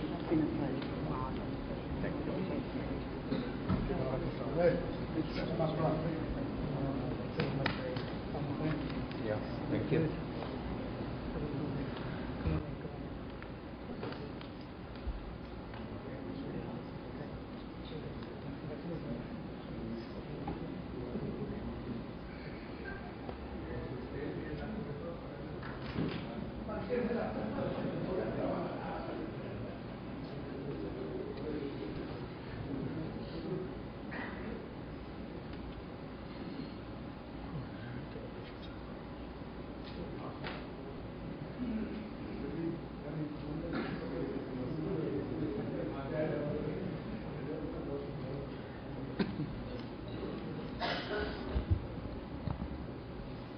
The following is a proclamation of the City Commission of Brownsville, Texas, thanking Leocadia Lucky Leal for her dedication to our city. Whereas Lucky Leal was born in Rio Grande City, Texas, on May 23, 1950, and for the past 30 years has been married to Manuel G. Leal and has been the devoted mother of a son and a daughter, and a doting grandmother to her granddaughter. And whereas Lucky Leal, on August 20th, 1976, began her career with the City of Brownsville as a parking meter control officer with the motor vehicle parking systems. And whereas on January 1st, 1978, she became a Meter Patrol 2 officer, and 10 months later was promoted to account clerk, and from there went, on March 19, 1984, to municipal court as an account clerk, and then, on February 11, 1994, was named Administrative Technician 2. And whereas, on October 5, 1994, she became acting municipal court administrator and was elevated to position of administrator on November 13, 1995. And whereas Lucky Leal announced her retirement effective February 13, 2009, after a career with the City of Brownsville that spanned 32.5 years. And this, we offer our congratulations, thanks, and our well wishes for the future. Now, therefore, we the members of the City Commission of the City of Brownsville, Texas, by virtue of the authority vested by the Charter of said city, and on behalf of all our citizens, do hereby recognize and thank Leocadia Lucky Leal for her 32.5 years of dedicated service to the City of Brownsville, and further wish her well in her retirement. Done this 17th day of February 2009, signed Pat M. Amada, Jr. Mayor, and the City Commission. Lucky, thank you so very much.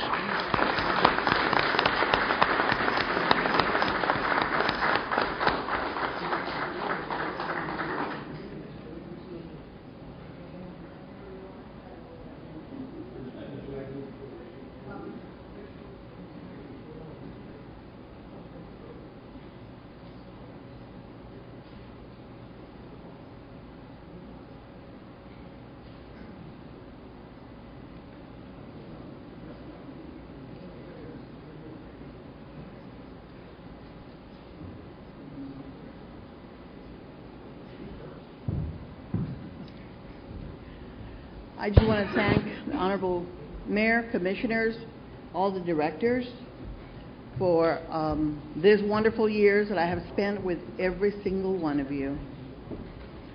Our management has been wonderful. And now that we have Mr. Gonzalez not only as overlooking finance department, but also as our deputy city manager, it's been an honor to work with him since day one. I believe we started working for the city almost at the same time. But I must say that I didn't realize I had worn that many hats through these 32.5 years of service to the City of Brownsville, which I have enjoyed every minute of it. But I decided to step down and enjoy my family. I want to thank everyone, especially the municipal court staff, because like I've always told our judges, from the director on down, that neither them or myself, we are no one at that court without our staff. Therefore, our staff is the backbone of that court. So I commend our municipal court staff for all the hard work they have done with me all these years, because I was only overseeing the court. I will miss every single one of you, but I'll be around to grab a cup of coffee or whatever.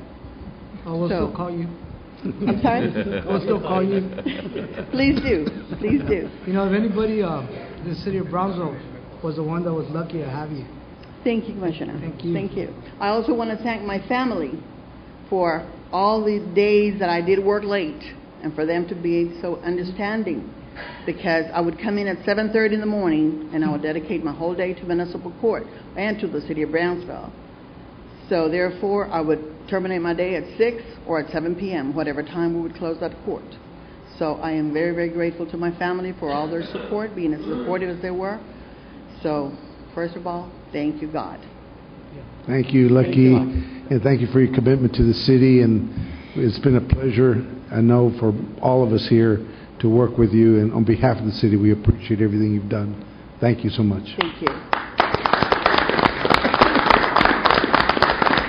Enjoy your retirement. Okay, agenda items. Second. We have a motion and a second to approve the consent agenda items. All in favor? One thing, I think Mr. Medina was going to provide us verification on one of the consent agenda items. I think it was 4B, regarding the waiver for Withdraw my the... motion. And I just want to get confirmation that he'd actually gotten that. Okay, Honorable we Mayor, have a motion is Commissioners, withdrawn. yes, I provided our city We secretary. need a second to withdraw the motion. Second. Second, all in favor? Aye. All opposed? Motion carries. Yes, Honorable Mayor, Commissioner, I'm sorry. I provided our city secretary with the amended conditions of this specific use or this special permit for alcoholic beverages, and let me just read them very quickly to you. To comply with all city codes and regulations, no more than 4 alcoholic businesses at Villa del Mar Shopping Center. No arcade businesses will be allowed to sell alcohol at Villa del Mar Shopping Center. No alcoholic businesses fronting FM 802. Hours of operation are Monday through Friday from 4:30 to 2 a.m. and Saturday and Sunday from 2 p.m. to 2 a.m. That's for the alcoholic beverages. These are the conditions, and also a part of the condition is the site plan that they submitted that's on file. So those are the recommendations that we discussed at the last 2 meetings. And was there a condition specifically that there could not be a arcade that would serve alcohol on the premise? Yes, Commissioner. That's number 3. No arcade businesses will be allowed to sell alcohol at Villa del Mar Shopping Center. Thank you. I would so move to approve. If these are changes, all the consent agenda items? Hold on. If these are changes in the proposed ordinance. I'm sorry, I can't hear you. I'm sorry, Mayor. If these are changes in the proposed ordinance, then you're back to first reading, because that's what's been described to me as fairly significant changes. I don't think there are changes. I think those were they had said they were going to clarify that last time, and he's simply reading the clarifications in public so that the public will be aware that we made those clarifications. Okay. Those changes were incorporated at the last meeting. They're just verbalizing those changes that were requested at that time. already had first reading 5 times. So we're in compliance? Huh? We're in compliance? As long as you're not changing the ordinance, yeah, you're fine. Okay. I would move to approve consent agenda items with the reinstatement of the clarification from Commissioner Trian. Second. We have a motion motion by Commissioner Longoria, second by Commissioner Cisneros. All in favor? Aye. Aye. All opposed? Motion carries. Item 5. Item 5, consideration and action to appoint 1 member to the Cultural Affairs Advisory Committee to fill an unexpired term. Is that 4 or 5? Mayor and Number 5. Commissioners, Dr. Montalvo, which was Commissioner Longoria's appointment, did submit a resignation to the City Secretary's office due to time conflicts. Due to what? Time conflicts. Busy schedule. You couldn't attend the building inspection. Oh, I think you may have the, There's nothing on the, we don't have anything on our agenda. Number 5 is actually consideration action to reappoint No, but we're, 1 member and 2 alternates to the Building Dr. Romeo Standards Commission. Montalvo. I think you may have the wrong, I think that's number 6. We're doing number 5. We're on number 5. She's got the number series wrong. the That's all right. numbers are wrong. You look for number 6 in your packet. They have it was switched. Yeah, it's number 6. So can we go to Does number... item 5 pertain to Dr. Montalvo or not? yes. It is actually, Okay, it should be number 5. It's misnumbered. resignation? Do we have an appointment? Not at the moment. I entertain a motion to table. Go to table. It's going to be number 6. We have a motion to table, Commissioner Camarillo, and second by Commissioner Longoria, to table. All in favor? Aye. All opposed? Motion carries. Item 6. Okay, item 6 should be consideration and action to appoint or reappoint 1 member and 2 alternates to the Building and Standards Commission. If I may, I'd move that we appoint Tom Rolls as a permanent member, and that we reappoint Mike Garza as an alternate, and then I believe a Robert Anzac, who's also a builder, has provided his application, and city staff had put this up here. I'd ask that the commission consider appointing all of those. Mr. Garza and Mr. Anzac would be alternates, and Mr. Rawls would be a permanent member. I'll second that. Are these all I'm sorry, just for clarification, I better turn to my page. Are those two members that were already on the board? Correct. Mr. Rawls? Mr. Rawls and So Mr. Mr. Rawls will Gattisa. be moving into as a member, permanent member instead of an alternate? Right. Mr. Anzac is a new member. Yeah. Correct. I had originally appointed Tom Rose, and he was an alternate, but he's there at all the meetings. Doesn't say that he's an alternate. He makes quorum, essentially. Yeah, he makes a quorum. So I'll Correct. second that Okay, we have a motion and a second. I'll second. We had the motion, I just need a second. Motion by Commissioner Triani, second by Commissioner Sisnetos. Any further discussion? Mike's not an alternate. All in favor? Aye. All opposed? Motion carries. Thank you. Congratulations, Mrs. Anzac. Go on, Item complain. number 7, public hearing and action on first reading of ordinance number 2009-1090-F, replacing ordinance number 2008-1090-E of the City Code of Ordinances regarding the preparation of agendas, the conduct of city commission meetings, public comment, and dealing with related matters. Mayor, members of the commission, you have the proposed ordinance in your packet. The only difference between the proposed ordinance and the current ordinance is on page 2, agenda preparation, item 8. Instead of the public comments, instead of designated where in the agenda the public comment section will be, we're revising it so that by resolution you all may determine where public comments are going to be. A number of commissioners have suggested to me that maybe it's not best use of time to have the public comment section in the middle of the agenda. This will allow you to, by resolution, to put it wherever you wish. There is one correction. If you go down to on page 2, item C, item number 2, the last sentence says the mayor is authorized to vote any time that his vote will change the outcome of the issue. The mayor's voting is covered by other sections that basically, as I understand it, the mayor can vote, how he pleases, when he pleases, and on what he pleases. And so if you, in the motion, if someone's going to make a motion to approve the change to this section of the city code, I would ask that the motion also include deleting the one sentence about the mayor being authorized to vote anytime his vote will change the outcome of the issue. Mr. Chosey, can you clarify on Can you wait number to be 8? recognized, please? May I be recognized? Let me ask you this. May I be recognized? Wait a minute. Let I me cannot be ask you recognized. this. Does this cannot supersede the charter, right? No, it cannot. It cannot, okay. Yeah. Go ahead. Thank you. My only question, Mr. Chosey, is on your number 8 on public comment. Yes, sir. Are you saying we're going to set it by resolution, and that's going to move from meeting to meeting? Because I would think if people want to come down and make public comment, they should know when they're going to speak so that it doesn't change on them every time. I think people, obviously have an interest in coming down to speak, and if we're going to flip-flop it from the beginning to the middle to the end, whenever we feel like, and there's no consistency, that's going to keep people from coming down here to speak. Well, I agree. But what this allows you to do is by resolution determine where you're going to have the public comment section. If you want to leave it where it is, that's fine. This will allow you to move it to the end of the meeting if you like.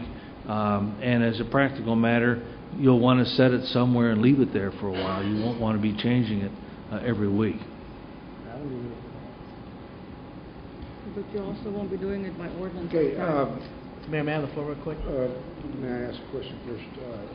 Mr. Chosey, on the restrictions of the mayor to put items on the agenda, I find that troublesome because if staff can put things on the agenda, the city manager can put things on the agenda, the highest elected executive officer of the city cannot put things on the agenda without getting the consent of another commissioner.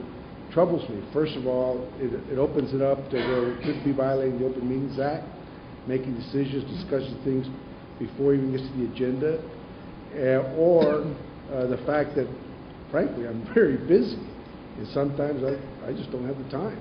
And I should be allowed to put items on the agenda. Just this past Friday, I had an item that was brought to my attention at 5:30 by the city secretary.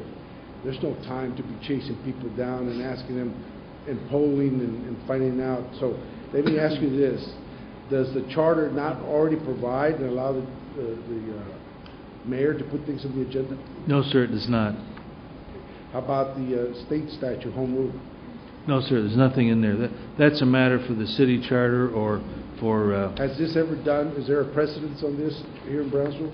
Yes. Where the Yes. mayor has to have Mayor, I have not researched it, but as I understand it, that was past practice. Pardon me?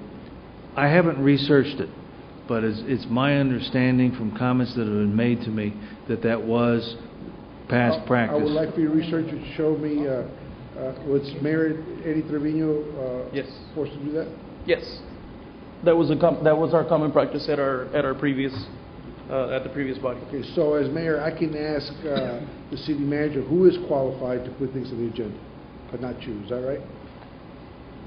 No, Mayor, the city manager, the deputy city manager, and any two commissioners, and the ordinance defines the mayor as a commissioner, can put things on the agenda. Okay, you want to say comment? No? Anybody else want to say comment? Yeah, Mayor, I just want to go back and reflect, you Okay, I recognize Mr. Atkinson. I just think this is going out of order. I mean, if the mayor can't reach out to one commissioner, I mean, we have to. We're above city staff, but we understand that we need, if we want something on the agenda, we should go over with one commissioner, see if we can get it done and get it done. I can vouch for myself and for a lot of us here that we haven't been called by the mayor asking to support him on anything. So I don't think he's even tried. So I don't know why he's complaining right now when he hasn't even tried. You know what I mean? So I think it's a good idea to have this, because I remember at the beginning when he was putting stuff on, he was putting stuff on the agenda that didn't pertain to Brownsville and issues in Brownsville. If I want to put a resolution to save the seals in Alaska, come on.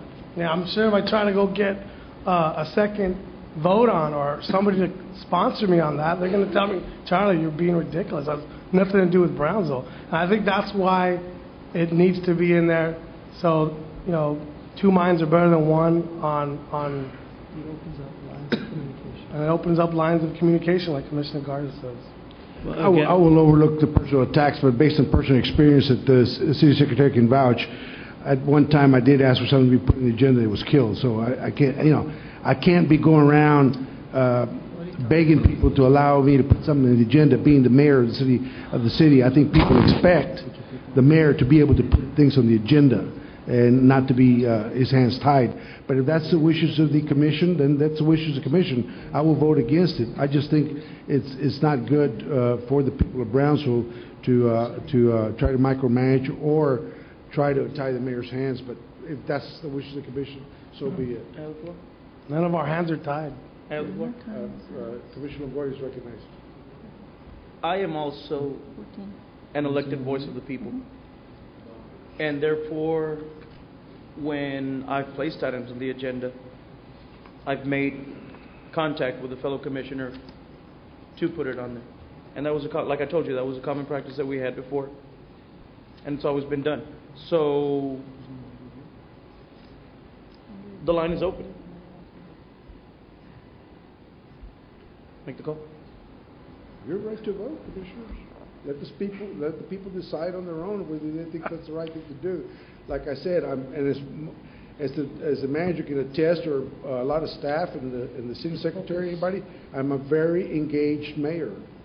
I don't have time to be, Make time. I already got turned down and trying to put things, I'm not going to be humiliated by all this. But anyway, y'all have that right. Let the people decide whether it's the right thing or not. And let the chips fall with it. Mr. Mayor, may I Okay, be you have anything else recognized? to say, Mr. Chosey? He wants to be recognized. May I be recognized? I am conducting the meeting. Let me See, that's your recognize you. problem. Y'all adopted the Robert's Rules of Order, and the Robert's Rules of Order asks for the chairman to recognize you. Please wait till you're recognized. You refuse to recognize That way me. we have order. Thank you. Mr. Chosey, do you have anything else to say? Again, the only change that the staff is asking in the ordinance is in item 8 that instead of redoing the ordinance to move the public comment section, it would take a simple city commission resolution in order to do that, and to delete the phrase that the mayor is authorized to vote any time that his vote will change the outcome of the issue, because the mayor's right to vote has been set in other resolutions. So that right was taken away and a year later reinstated, and they're trying to take it away again? No, Your Honor, no, Mayor. He's allowing you to vote. What I'm saying He's is clarifying it. It was not put that way in this ordinance. Mayor. This is helping you. This is not. I understand that, but the ordinance was not drafted that way. There's a motion on the floor, You're and I asking second that that it be motion. changed. Okay, you have a motion? A motion to close public hearing. Wait a second. Is it a public hearing? It's a public hearing. Please come forward. State your name for the record. Roberto Oreste. On the public part of this comment, one of the commissioners said that it is true. I've been coming here for almost 7 years. And during that time, we had it at the beginning. But then all of a sudden, it was put at the very end. I remember staying here till 11 o'clock at night. The only person here. It was we that. never stayed till 11, Robert. Please, wait to be recognized. The gentleman has the Mr. floor. Trevino, one time, Mayor Trevino, even made a comment. Said, "Oh, there's nobody here." I was there, and they already had the paper. The thing is, what I'm trying to say is here, just keep it at one form. To me, it doesn't matter. You want to put it at the very end, I'll still be here, sir. Thank you. And that's the whole thing. Because the public does need to be recognized. The thing about changing it over and over, it seems like, are we bothering you? Or are you afraid of us? You shouldn't. We're not here to hurt anyone. I'm certainly not here to hurt you, any of you commissioners. But please. Mr. Oreste, let me make a point of clarification. Yes. First of all, I'm not proposing that it be changed. I don't think anybody's proposing that it be changed. And correct me if I'm wrong, City Attorney, you're just inserting language there that should the majority of the commission want to change it, they would give enough notice and pass a resolution to where it would be changed. Then you would have a time to speak on it, I would assume, to voice your opinion on it for or against it. I'm happy the way it is, but right now, it's not being changed. Okay. Yeah, that's correct. But one thing, it has been done several times before, sir. That's why. Okay? Thank you. Thank you. Thank you. Commissioner Atkinson. Man, I guess where this all comes from too is, I know I've sat here for the last 2 years and seen the same people come up. And now I've learned over time, they're not coming up because they really want to provide input or solutions to help Brownsville move forward. They're being sent here by special interests, promised hunting trips to come up and disrupt our meetings from the beginning, so the rest of the meeting just goes bad. It just they set a bad tone, and it's a few. I'm not gonna name names. They know who they are, and the people at home know who they are. You know, so it's just kind of to the point where we need a. Mr. Longoria, come over here. Sit down, please. It's gotten to a point where we need to make a decision for the betterment of Brownsville. And we want to have that option. We want people from the community to come up and talk, and it's there. But in the last 2 years, we rarely get public comment where people engage in city issues.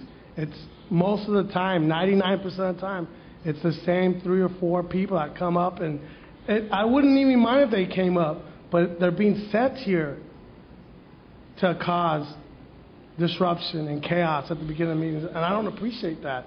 And I have inside information, and I've already given it to city staff about who's the one sending some of these people here who are promised trips, and I'm going to get to the bottom of that one way or another. Well, I wish we wouldn't make allegations unless we can back them up. I'm not naming names. If you feel like you're guilty, then you're guilty. What? If you feel the people out there that, I'm not naming names, but if you feel like you're being attacked, it's because you feel you're being attacked. No. I'm just speaking for the citizens who have a right to come here, and this is their government, and they have a right to come express themselves. But what I'm saying is, if you're going to make allegations, you should back it up. You shouldn't be making allegations. Mr. Reese, please go forward. Good afternoon. My name is Fernando Reese, Commissioners and Mayor. We did not elect you so that you could dictate dictate policy to us. I attended most of your campaigns, political campaigns, and I heard and I remember what your promises were. But time moves, and then we're going to have the opportunity to change our opinion of the candidates that we elected. Because it has been a failure. We are not disenfranchised when we authorize you to represent us. Because remember, I will repeat it, we the people, we are the government. Concerning the agendas, we come to speak and I stand alone. Nobody tells me which way to go, but I do my homework when I come here.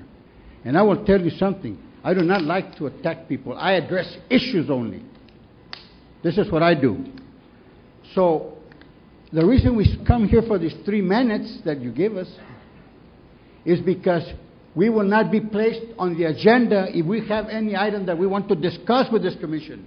Is it that cruel? After we have elected you to represent us, and then we cannot come here and reach a consensus with you concerning an issue that we want to talk about? We have 3 minutes and you're gone. And that's it, and nobody speaks. Because the Robert Rules of Order that were established in the 17th century is what prevails in this commission. We have the Open Meetings Act that you have to study and look at it well. We do not give away our liberties to you, and you can dictate to us. This is not so. This is not so. And we will see. May's coming around, and this is why I'm not worried. Because I know that some of you are not going to be here no longer. Thank you. Let me make the announcement. It was just announced that the President Obama has now signed the American Economic Recovery Act. That's good for Brownsville. They stand a good chance of getting some funding. I just want to pass that on to the public. Thank you. I'm trying not to get mad. Mr. Resendez, when he gets mad, things get pretty bad, pretty hot. But you got a big mouth, mister. So do you. You know something? If you don't say names, and if you don't back up what you say, you just be quiet, okay? I'll tell you why. There was a big personality here in Brownsville that called me.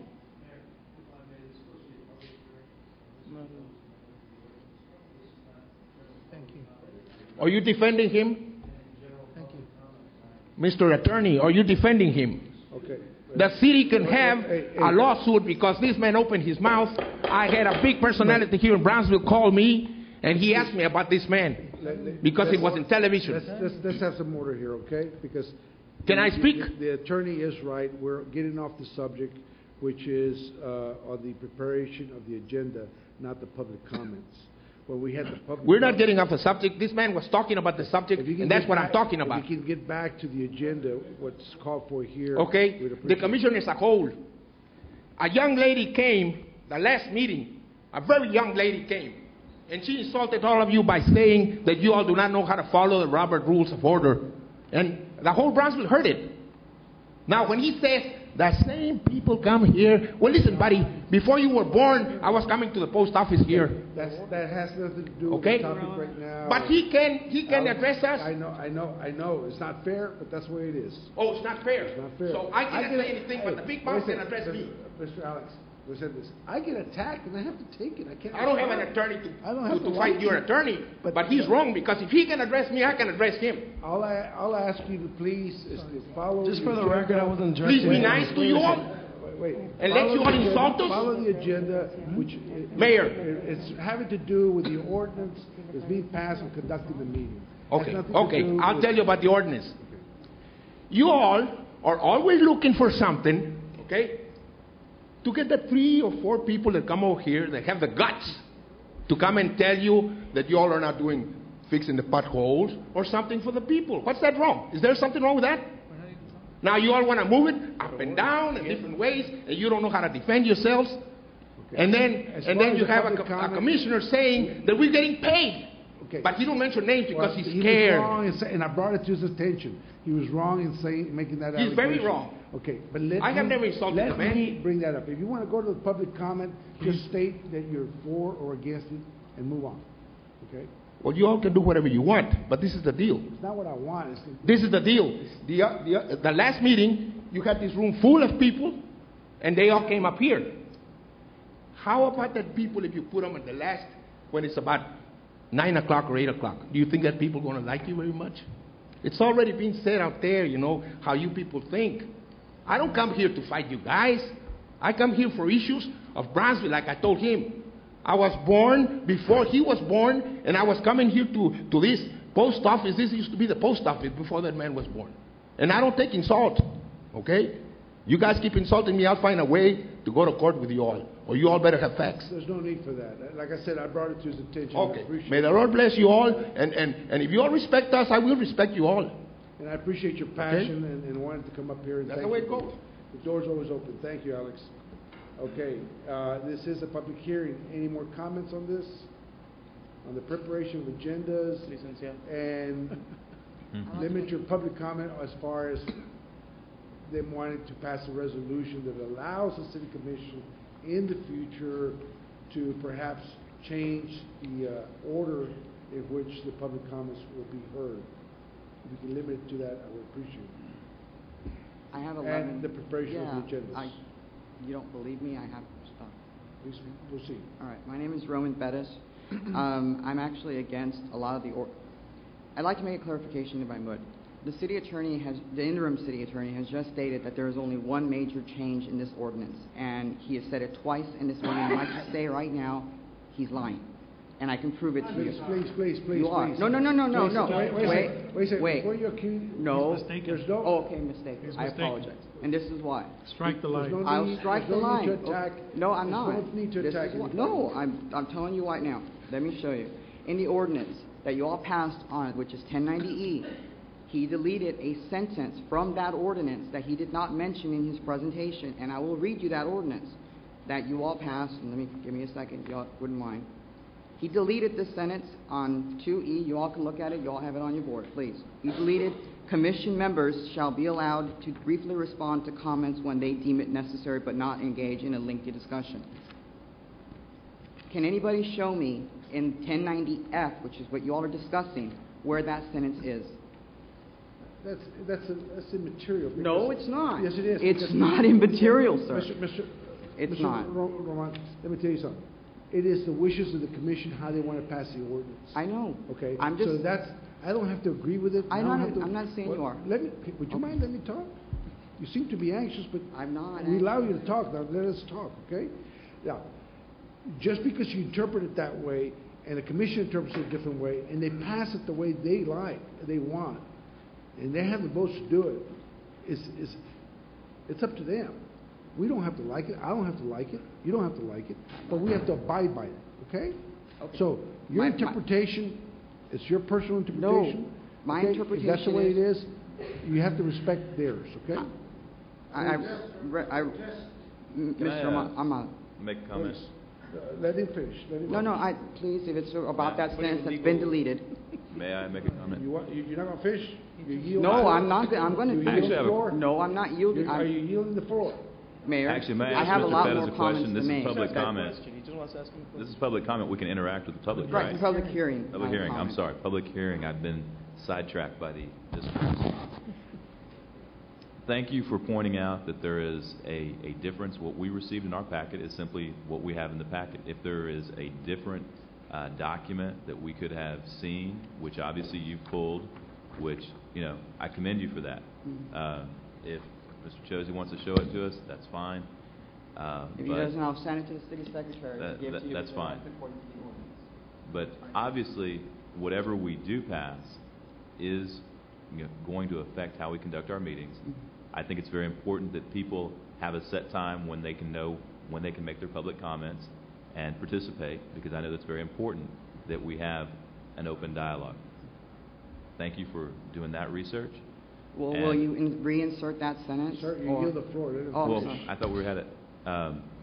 And as far as that sentence goes, I think basically what the mayor has told us, that he conducts the meeting, so he's going to acknowledge us or not acknowledge us on these issues anyway. Okay. So, What's that?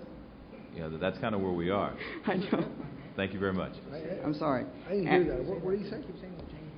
That you're going to acknowledge them to speak. You're going to I'm communicate trying with to us. keep order. You're going to He needs communicate yield with the us and floor allow us so you to can have speak. dialogue. You can't have everybody speaking at the same time. You're very selective, Mr. That's Mayor. the way the Robert's Rules of Order You're calls very for. selective. That's what he You're not allowed to that's speak. what he Please said. proceed. Okay. I'm respectfully asking all 7 of you to reinsert that sentence, because that sentence is very important in you all's ability to be able to respond to whatever is made in public comment. I've been here before and I've spoken on John Cornyn's 169 and opinion. I've also spoken to you about TOMA. If you look at what TOMA says, and I'm going to read you verbatim, I wasn't able to print it out because it was my mistake. According to the Texas Open Meetings Act Handbook Made Easy, I'll read you the question that it specifically asks. It's asked, what may members of a governing body do if an unposted issue is raised in an open meeting? Question. This is the first 3 sentences, because apparently the rest, 2, 3, and 4, I believe, is already included in the ordinance as written the way without that sentence. Members of the governmental body may not deliberate or make any decisions about an unposted issue at a meeting of the governmental body. If an unposted item is raised by members of the general public, which would be me, I assume, or anybody else, the governing body has four options. The first option, which I believe is what that sentence is about, says an official may respond with a statement of specific factual information, sorry, my handwriting is difficult, or recite the governmental body's existing policy on that issue. And I believe that is what that sentence is about. I actually am doing this because I really want to help you, because I truly believe that each individual person on this commission has a duty to themselves, a duty to this general public, to be able to respond to whatever is made in public comment. And there's been some individuals who have stated that, well, it only applies to inquiries. Well, I just read you what the handbook for the Texas Open Meetings Act Made Easy says. It doesn't require anything about inquiries. To me, an inquiry is anything that is questioning what you all are doing, a statement of a reason, or I've researched something and I think you might be doing this wrong or right. And like just what I like to do for you all, because I really want you all to succeed. I know one particular commissioner is consistently saying you want us to be positive. I'm trying to be positive. I'm giving you this opportunity to be able to respond to me, not just in a public hearing, but also in a public comment section. And if I could, I have others, that there are also actual other errors that were made between the 1090E, which you all passed, all 7 of you all, on June 3rd. First off, there are actually lettering errors. If you look, if you can, City Secretary, in F1 and F2, there are actually some lettering errors. I believe there is no C in F2, and there's also an A, a B, and then it goes in A, B, C, D. If you all are going to pass this, I assume that you're going to fix those. That's one. Also, you leave off under agenda preparations. I wish that you all could actually add the mayor's report and the commissioner's report. And I'm not going to pick on you, Commissioner Longoria. I'm actually just making this as a reference point. And I appreciate you withdrawing your motion, because I think you feel the same way as I do, that the fact that his under commissioner's report says statement to the citizenry, English and Spanish, is rather vague, and I'm assuming that your city attorney, your interim city attorney, will actually agree with me.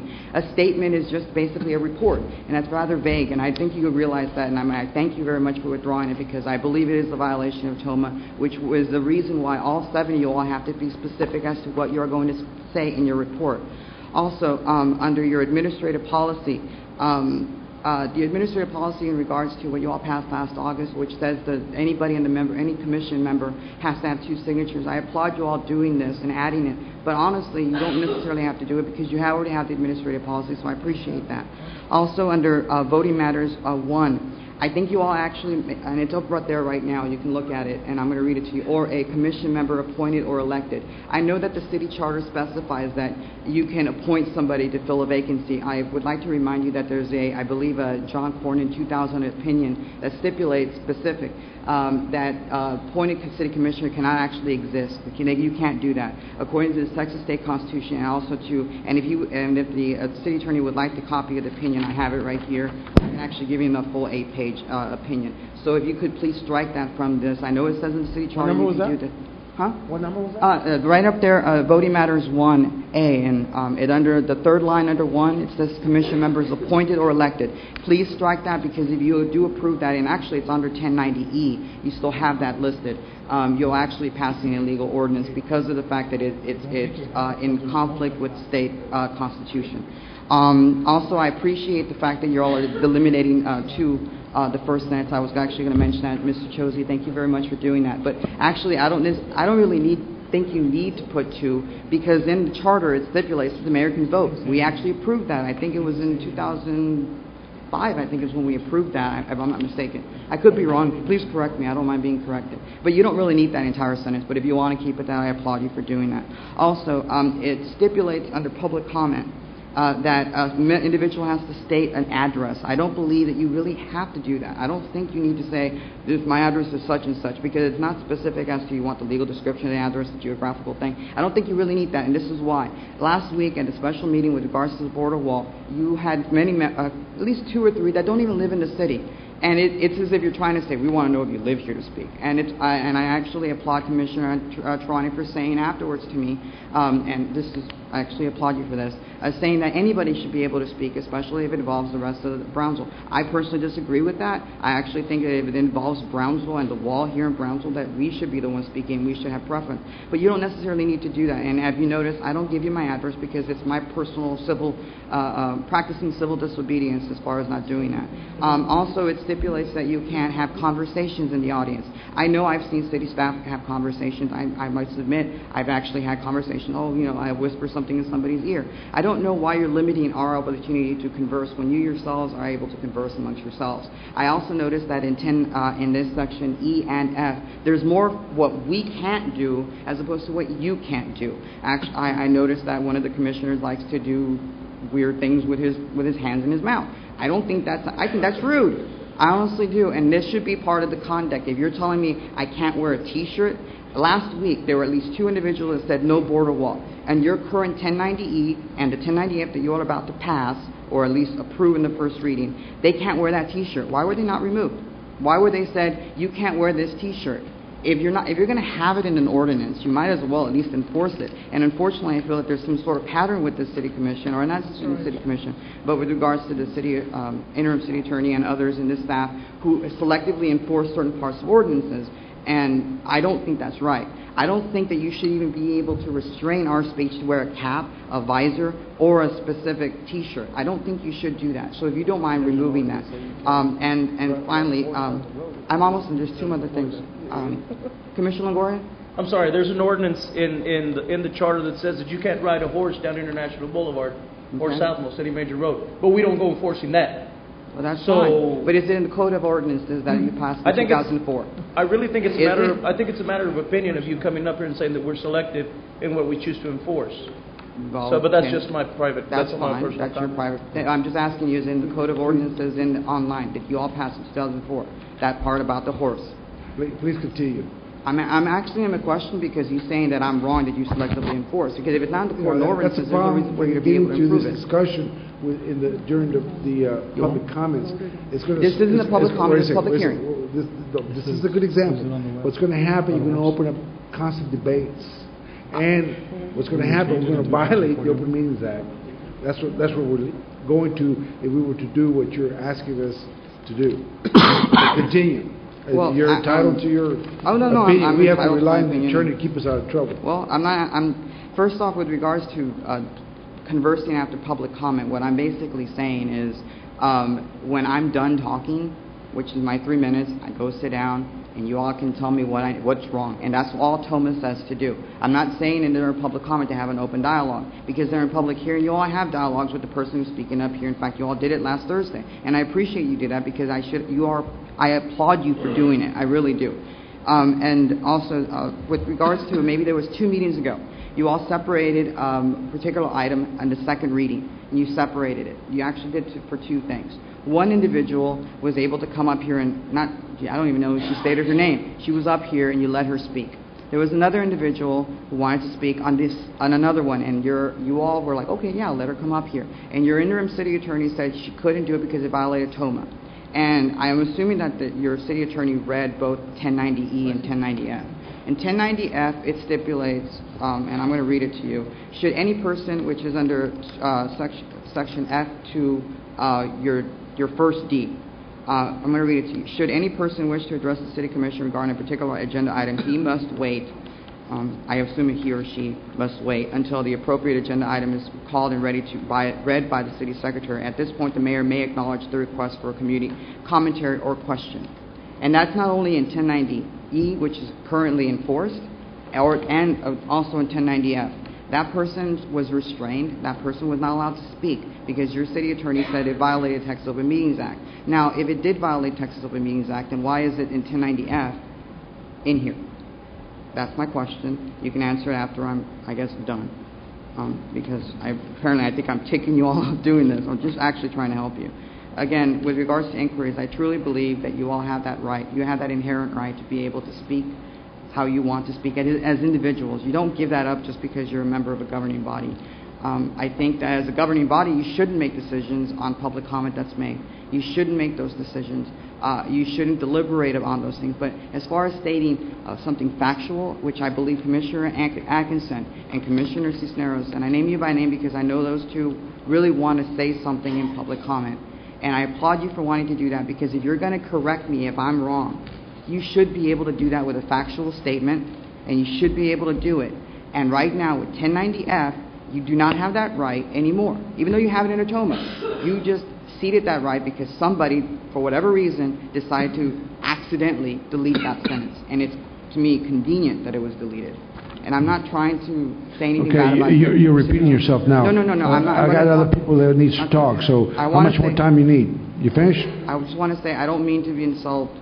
I didn't mean to insult. That's fine. We accept your apologies. That's fine. We thank you for bringing it to our attention. Thank you. Can you provide copies of what you got to us? Do you want to, City Attorney, do you want to add anything to this or respond in any way? I mean, we pay Whatever you for the this. Open Meetings Act provides that you can do, you may do. This ordinance is not an attempt to overrule any part of the Open Meetings Act.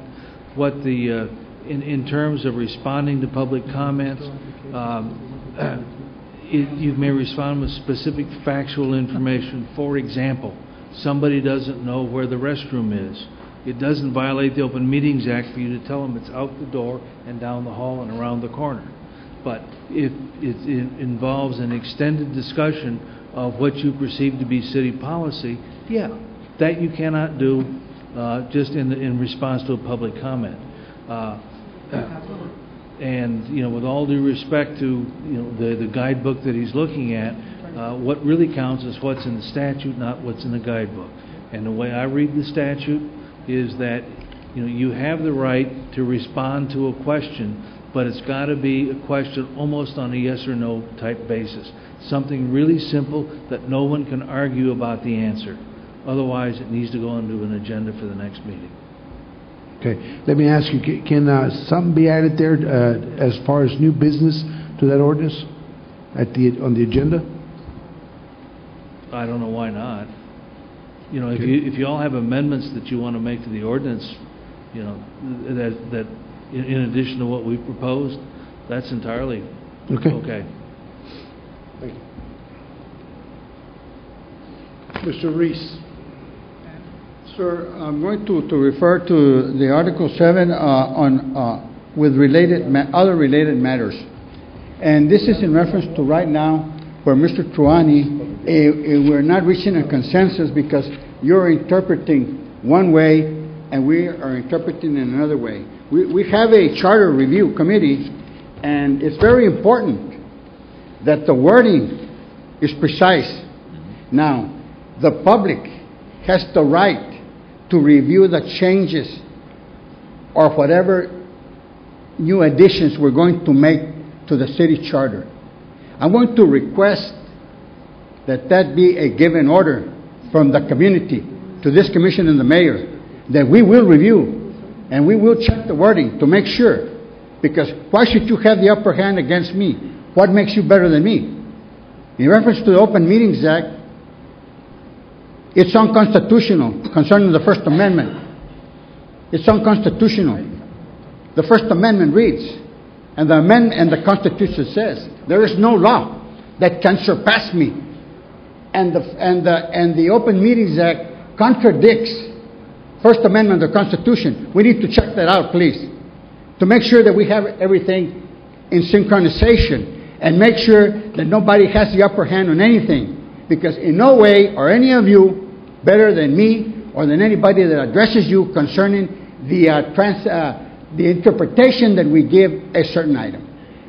So please, let's keep that in mind. And I do want to review any items concerning the new charter and new ordinance that you're going to introduce.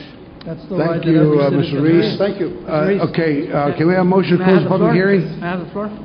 Charlie. I didn't know if you were aware, we had a workshop today on the charter review. Sir, if I'm correct, sir, in the workshop that I've been before, we don't speak. Nobody speaks. Nobody speaks. I didn't come here to be. I always listen. So I'm tired of listening. This is why I spent my time to come back at this time where it's a public hearing, so I can have some input. And what I'm saying is that what we directed the staff and the city attorney, our interim city attorney, was to let the public review all this information. Okay, well, this is good. That's what I'm trying to tell you. Thank you, sir. I'm not hearing to. Thank you so kindly. You jumped the gun. And I really appreciate that, because I would really like to look at the wording and at the new amendments or whatever changes there have been. Mr. Reese. Thank you, sir. Thank you, Mr. Reese. Did you attend any of the meetings that the committee held? Pardon me, sir? Did you attend any of the meetings that the Charter Review Committee had? Sir, in the Charter Review Committee, I did, sir, attend many of the meetings, and I addressed the committee chairman, informing him that there were a lot of persons on that committee that were not from your district to begin with, that there was a conflict of interest for them to be on that committee because they had had business with the city prior to that. And I'm glad you say that, Mr. Reese. Yes, sir. Real quick. This is so. And you know, and I told them there was a conflict of interest for the city secretary and the city attorney to be there. The committee should have stood on its own 2 feet. And the persons that were there should never have had business to do with the city, because some of them are associated or work for the entity. For example, the PUB, we had one of the associates as a chairman or something like that of an attorney who works for the PUB. Conflict of interest. Thank you, Mr. Reese. Yes, sir. Thank you. Okay, you all want to continue the public hearing, or you want to close it? Motion to Is close. there anybody else that wants to speak? No, that's it. Close. Motion to Somebody close. lined up. Go ahead. Do we have a motion Mayor, let me to just close? say, Mayor, may I have made the the floor? motion. Commissioner May I have Garza the makes floor, a Mayor? motion. Finally? Withdraw your motion. I withdraw my motion. Second. Let me just make this comment. In TML, and I think you've been to some of those conferences, Mayor, you'll know that there's a number of municipalities that do require 2 commissioners to put an item on the agenda. It's not a novelty, it's reality. They're required. Why? Because there's now some communication amongst the members of the commission to put an item on the said agenda. So I want to make it very clear. It's the Texas Municipal League, which we fall under and we tap into their services, has other municipalities that do this. It's not a negative thing for the city of Brownsville. The next thing on the public comment, and to make it real clear to Mr. DeSantis and some of the other folks, this is not to take away anybody's right to speak at all. It doesn't do that. And again, it's putting something into perspective, stating there's a public comment. If the commission at any which point chooses to move it to the beginning, to the end, I never liked it in the end. But guess what? That's the way it was since I got here. But then it got moved up. Great. That's where it should be. Let's get to the public comment. That's my opinion. Again, that's my opinion. But this item, again, doesn't eliminate public comment. It doesn't take away at all from anything. And again, if you were to go over your 3 minutes, you still get to put your writing, your words, submit it for record. So it gets input as part of the record by the city secretary. So nobody's taking away anything from anyone. So make it clear. Let's not get caught up in the spin, and we know there's plenty of spin these days. So let's keep an eye on that. The last comment I wanted to make was and you brought this up, Mr. DeSantis, being respectful. We all should be. No one should say, I don't like you, or you're the only 3 that come talk. It shouldn't be done by this commission at all. We should be respecting each other. On point. I mean, that's the way we should be. I mean, morally sound individuals, right? Well, we should. Things do get out of hand. They do. They sometimes get out of hand a lot. But look at it for what it really is. And look at this commission the way people should. Let's talk about the issues. Look at how things get put on the agenda. Look at that. That's a clear example. Look at who gets to speak, who doesn't get to speak on the commission. Look at that for what it is. And then make a determination of, hey, is that the way it should be or not? So I just want to clarify that no one should tell anyone anything that's disrespectful. And if you were disrespected, I apologize. You shouldn't. You're a good friend. Again, respect is mutual. It is mutual. We sometimes get caught up, or the commission gets caught up in some things that we shouldn't. It's taken away from the real business that should get done. That's it. Okay. You mentioned my name, Mr. Representative. I have never come here and said, it's the same commissioners, I have to look at the same faces. The same guys coming over here. You guys are the same ones, why don't we get some new ones, you know? This is kind of dumb, no? To say, it's the same guys coming over again, you know? It's the same people, why do you keep coming? This is insulting and it's not nice. And I have never said to you all that you all are getting paid to be as commissioners by some big entity and you're making money. You know, this is insulting. And why would somebody pay us to come and fight with you guys? I mean, you guys are not that important. Okay, that was well noted. Commissioner Camarillo, you're out of order. Okay, let me make one final statement.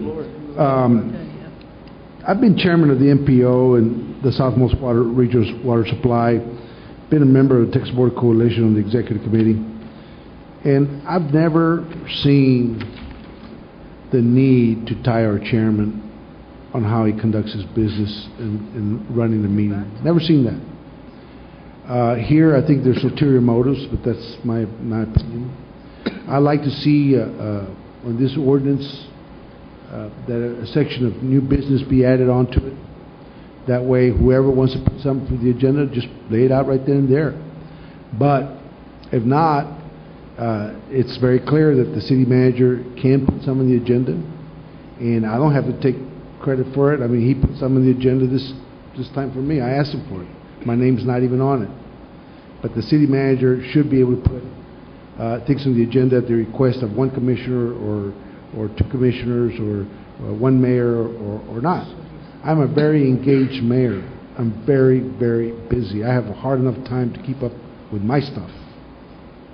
And I think this is just an effort to continue to micromanage and tie my hands. Having said that, I will abide by the ordinance that's passed. But I don't think that's what the citizens of Brownsville would want. So if we can have a motion to close the public hearing, and I would like that inserted on the ordinance where you put on the agenda new business at the end, and where publicly those issues can be raised at that time.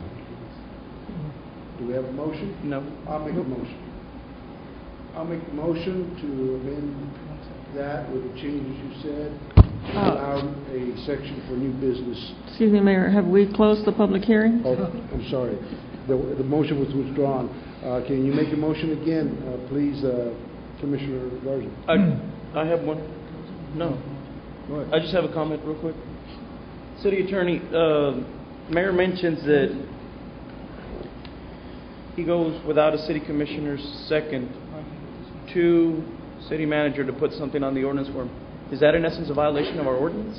No, sir, it's not. The Okay. city manager... That's just clarification. The city manager can put something on the agenda as long as it's related to operations and administration of the city. It's just clarification. Thank you. The city manager runs, Can we have a motion? the city manager runs gray the area. city, not the mayor. Do you want to make your motion, Commissioner Garza? Somebody wants to make a motion to close the public hearing? Yeah, I'll make a motion. I'll move to close public hearing. Okay, we have a motion to close the public hearing by Second. Commissioner Longoria. Do we have a second? Second. Second by Commissioner Camarillo. All in favor to close? Aye.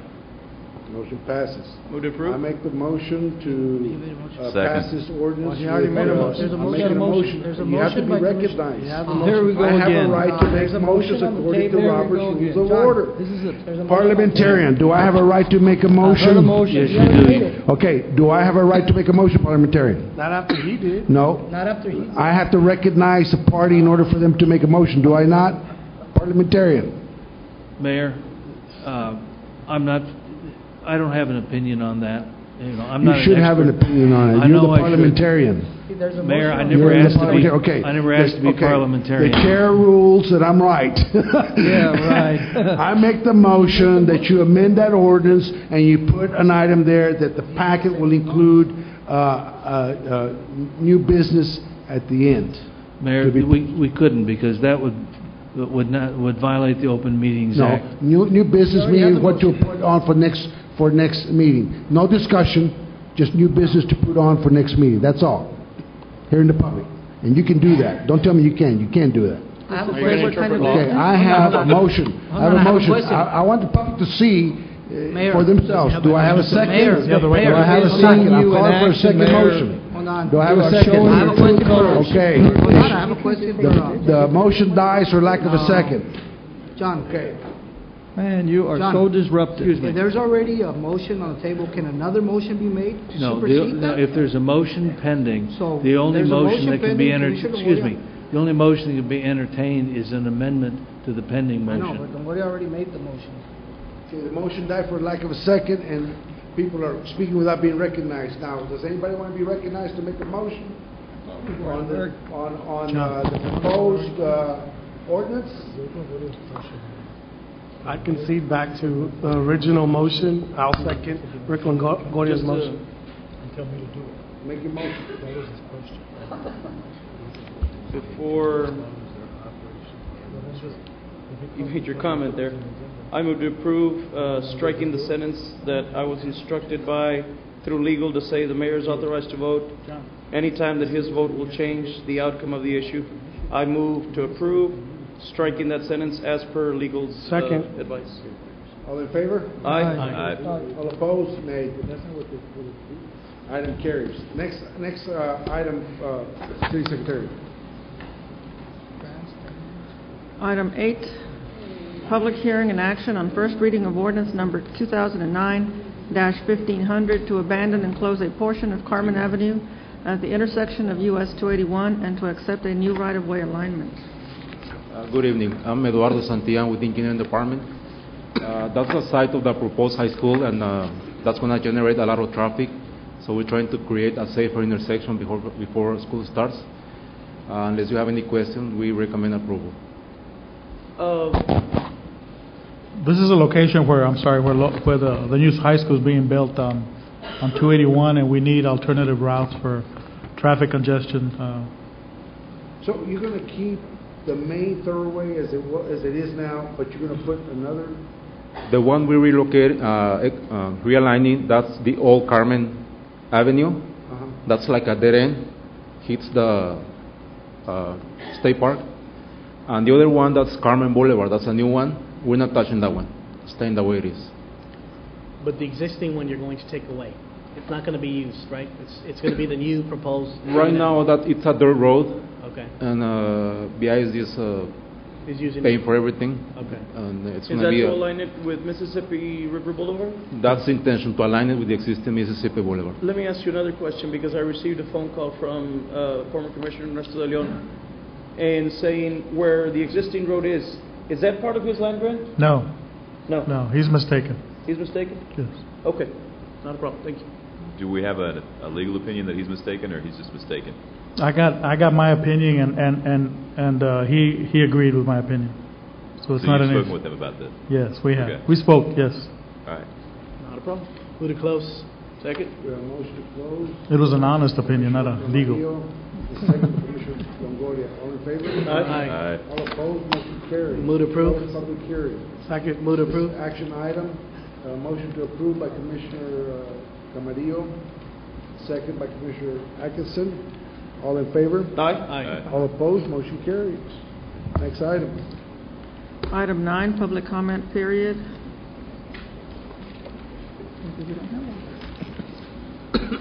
I think they're tired. Has everybody said their public comments earlier? Or you want to come back again? Okay, come up, please. Welcome to our chambers. Please, well, let me see here. Let's see who's first. Who's on first? That way I won't be accused of overlooking somebody. Mr. Oreste. Robert Oreste. You have 3 minutes. You know the rules. Thank you for coming. Thank you, sir. Roberto Oreste, 1220 Calle Pluton, Galaxia. The official mission of the BCIC is funding quality of life projects. It is apparent that the mission statement is exaggerated, especially when 91.5% of the money available for quality of life are spent on one project, the sports park. According to city documents, there are almost $1.5 million in sports park debt service, which does not include the $370,000 in added debt to reimburse certificates of obligations approved by the city last year. There are $400,000 contract for maintenance and almost $450,000 in addition sports parks amenities. The grand total of the sport park funding is $2.7 million, only leaving $250,000 to fund other quality of life projects. Around the city, there are over $1.5 million worth of projects requesting funding by the 0.25% sales tax dollars approved in 2001. However, because the sports park takes up so much pre-spent money, only 14% of all the projects could be funded this year. With the dropping economy, it might be 0% the following year. As the sports parks blows clean through its budget amounts and takes up a chunk of the property tax funds, how can the BCIC and the city commissioners approve such a small amount of funding to improve the quality of life in Brownsville? There is no genuine quality of life when 9 out of every $10 is going to one source, one project. We can do better and we deserve better. This is exactly why I do not support funding just one project when a majority of the citizens of Brownsville never receive so much quality from so little quantity. I plan to speak more about this issue since I started this many years ago. Please join me in voicing your anger against this. Thank you. Thank you, Mr. Oreste. Next, we have Alex Resendez. Mr. Resendez.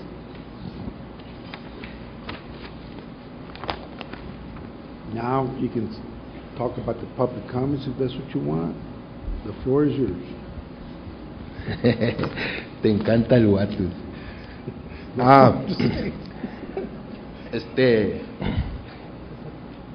I just want to say, you all know that I'm from Brownsville. I've been here toda mi vida, hombre. And I do care for Brownsville, okay?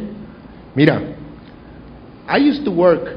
You had a man here come from the airport, and you gave him a proclamation and everything. This is beautiful, This is beautiful. But my dad worked for Pan American Airways. Y había trabajo. There used to be jobs there, okay? Arreglando aviones, poniendo motores y todo. I worked for Medley Electronics, aquí en la aviación, que era ISIS, and there was work. There was plenty of work at the airport. I would like to see something like that, ¿me entiendes? I believe there's a commissioner that's in charge of the airport. Why don't we get companies down here to fix airplanes? I want to help you guys. I want to be positive. But even Jesus had opposition. Even Jesus, man. Everybody was against him because he wanted to say something, to the people. So why can't you guys have opposition? Don't be crybabies. Okay, now there's a thing called GBIC. I know I don't have too much time, 3 minutes, no puedo decir nada, hombre. That GBIC, or whatever you all call it, which is Greater Brownsville Incentive Corporation.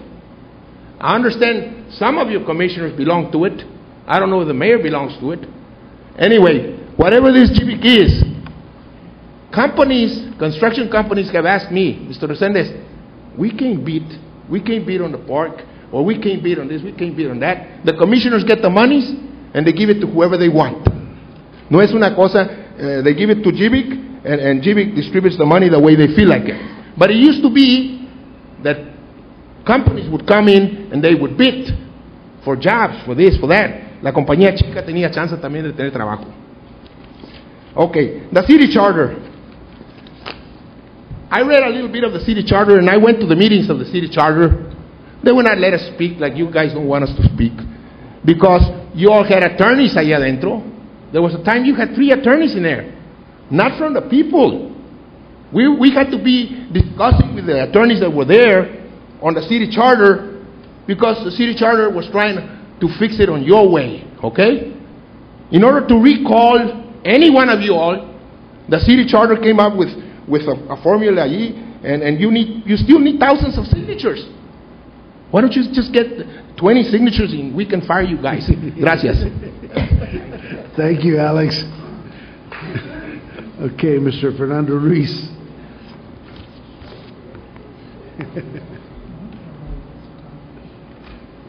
Commissioners, Mayor, ladies and gentlemen, good afternoon. My name is Fernando Ruiz. We're not looking into the future. Are we familiar with the economics of scarcity? We are preparing, but who's going to benefit from the sacrifice of the people that are going to install these programs for the future? We're going to have people now that that they're going to form a line to get water. Hold it. We have to establish the community now, like we did over there in our land, sir, when it was the Roman Empire, Mr. Trani. We have to think very deep into the future, because we're going to be paying. I'm not going to be around, but I don't want for somebody that comes up from up north to have preference over the water of my children that were born and raised here and lived here all their lives and have paid their taxes and have paid part of the system. We need to start looking into the future, very deep into the future, because why should we pay for something that others are going to benefit from, like we have it already in the education system? It's breaking our backs because of the high taxes, when they never participated in the groundwork. Do you understand what I'm trying to say? You see, this is what we have to start thinking about. Who's going to benefit from all these programs? I know we have to pay it, but you know those 65 million that we're going to receive, would it not be reasonable to say, you know what, let's invest the 65 million and get us the university and the other universities in the area, because now we are a regional area, and put some money into the solar energy, into generators that are out in the Gulf. In other words, let's try and keep the cost of living for the people down, because the economy, I don't know when we're going to recuperate, but they have not thought of the people. They have thought about the elites, the oligarchy, the people that are up there. The ones that took the money are the ones that are getting the money. Mr. Obama, where are you? You start off on your left foot, not on your right, when you march. So we have to look at these issues. We have to look at the issues of liability and insurance and the banking system. They're taking all their monies away. We don't have money for the people here of our community. That was one of the proposals of Ann Richards when she ran for the governor of the state of Texas, to keep the monies in the communities. So I would like for you to address those issues. We need for you to really look into this matter, because we need to look into the future. Thank you very much. Thank you, Mr. Reese. Ryan Tauber? Did I pronounce that right? Tauber.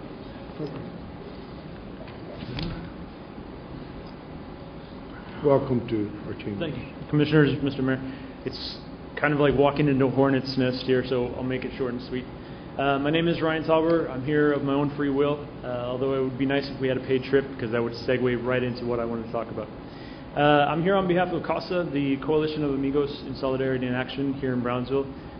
We want to commend Commissioner Troiani, Commissioner Cisneros for their ongoing open dialogue that we've had with you in regards to the proposed border wall. Thank you. And in light of last Thursday's events and the announcement that this commission, possibly some of the city staff, will be traveling to Washington to meet with Secretary Napolitano, we have launched our own last-minute action to bring our own delegation from Brownsville to Washington over the week of spring break, which is March 16th through the 21st. We have already started beginning outreach with other organizations, some of our representatives both here in Texas and in Washington, to see if we can't get our own meetings and not only have the commission work on behalf of the city of Brownsville, letting them know what our concerns are here in Brownsville, but literally bring some of the citizens of Brownsville to Washington and let them know what our concerns are. So again, I want to applaud the Commission for their work against the border wall. We hope that we can continue our support and open dialogue with each other. And like Commissioner Troiani said earlier, hopefully not just one group, but all of us will halt this construction. So thank you. Thank you, Mr. Tobar. Thank you. Mary Wood Ferguson?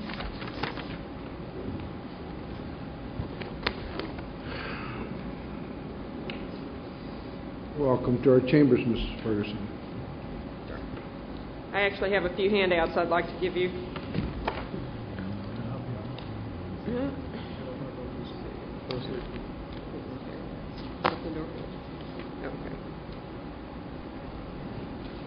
I'm going to go ahead and read you this letter. It's pursuant to our meeting last week, and Stephanie Herwick was here on behalf of No Border Wall Coalition, and I'm here on behalf of the same group. And I'm going to read this letter into the record, and there's a couple of maps that are attached to the letter, which are worth looking at.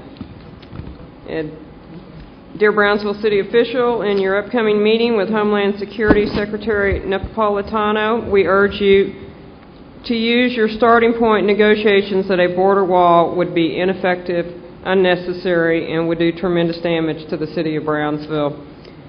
It is important to understand that Congress changed the Secure Fence Act to give Homeland Security discretion as to whether or not to build a wall in Brownsville.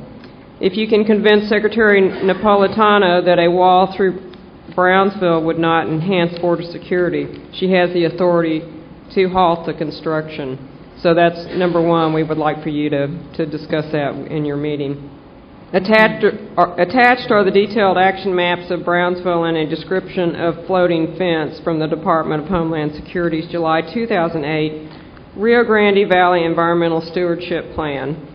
The maps were created in May of 2008. They show the planned route of the border wall and the types of structures they intend to build.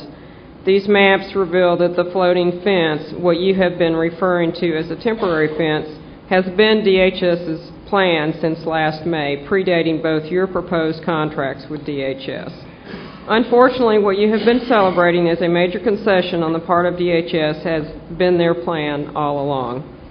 Please examine these and other facts and recognize that the city has negotiated a very bad deal for Brownsville. It is clear from their dealings all along the border that under the Bush administration, the Department of Homeland Security was not operating in good faith with border communities. But there is a new administration now that has promised to do things differently, along with a DHS secretary from a border state. We urge you to discard this terrible idea and instead begin negotiations from the standpoint that Brownsville does not need a border wall.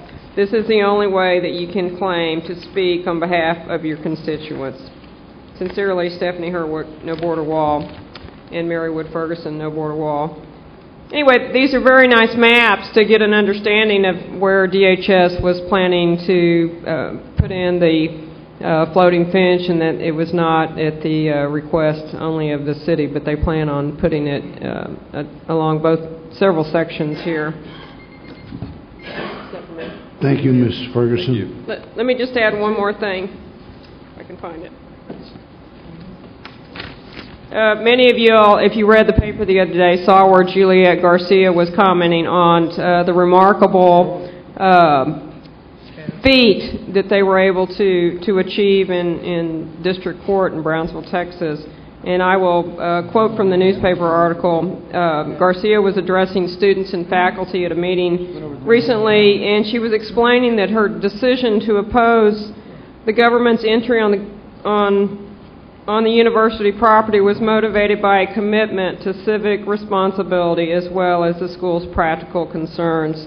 And I urge all of y'all... Real quick, I'm sorry. Wait, let me finish. If the mayor won't do it, I'm going to have to step in because it's not fair for the other people that come in and just get 3 minutes. Week by week. You can come back next meeting. Okay. Well, as I said before, I read that quote, this was the conclusion of my I was just giving you discretion that you were going to finish up. We treat everybody the Well, same. look, I'm the chairman of the meeting. I have that can't break- flexibility. Do Thank I you not? all. Break the order. Do I have that flexibility or not? Mayor, if the rule is 3 minutes, it needs to be 3 minutes. But I can't give somebody the flexibility when they're about to finish. If Can I it were not? an issue that didn't deal with an organization that you're part of, Okay, you wouldn't have given them the time. okay. Whatever. Ah, dog, man. We're a bunch of animals up here. That's a shame. Starting with you. Okay. Roman Perez. Watch your tongue. Watch your Starting with tongue. you, Mayor. You have a lady up here. You can't You know even what, behave Mayor? like You are an gentlemen. embarrassment to this city, the way you act. Thank you. Yes, you are. Great. Mr. Roman Perez, you're next. I'll make it quick. I know you only have 15 minutes total, so I'll make it quick. I wanted to first apologize to Mr. Chosey. I truly do apologize for saying lying or liar. I should have just said mistaken. I apologize. You have my respect. You do. Second, I wanted to come here for the fourth time in a regular meeting and voice my displeasure at this commission for all of you all for not wanting to put an item that I have asked you all that I think is just a part of transparency. I want you all to put online all the campaign finance reports for the upcoming election. I know later on in this meeting you are going to approve the actual 3 people that are going to be up for election at 3 places, and you're going to pay a certain amount of money. But I actually would, since you're doing it today, maybe you all can find a way to do it at the next meeting. I know I've asked you since the beginning of the year to put it up there. I know that you all are in favor of transparency. At least I'm beginning to doubt my own thinking that you all are in favor of transparency. Because if you all were truly in favor of it, you'd say, look, it's just very simple. All the reports that are turned in, you just photocopy them and you put them online. It really shouldn't take that difficult. But then again, I'm not a computer person. I'm not computer savvy. Maybe it's more difficult than I'm making it seem.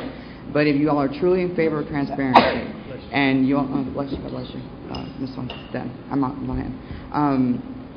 Now, if you all are truly in favor of it, you all will do it at the next meeting.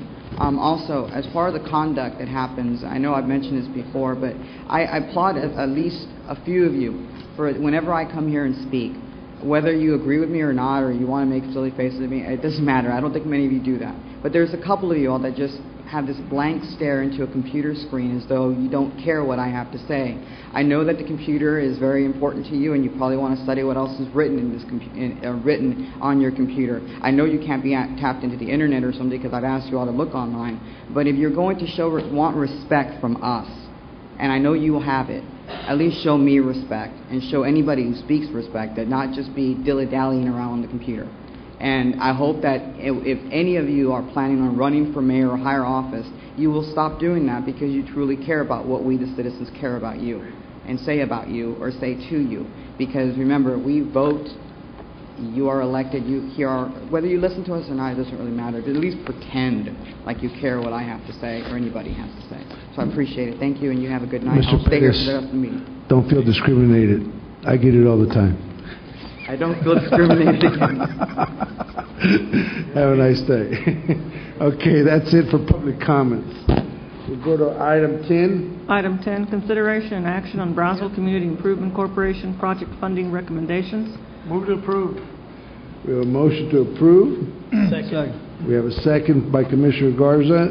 The motion was made by Commissioner Atkinson. All in favor? Aye. All opposed? Motion carries. Item 12. Item 11 was already taken care of. Item 12, consideration and action on resolution number 2009-011, setting a public hearing on an updated land use assumptions, capital improvements plan, and impact fees, and dealing with related matters. Motion to approve by Commissioner Atkinson. We have a second?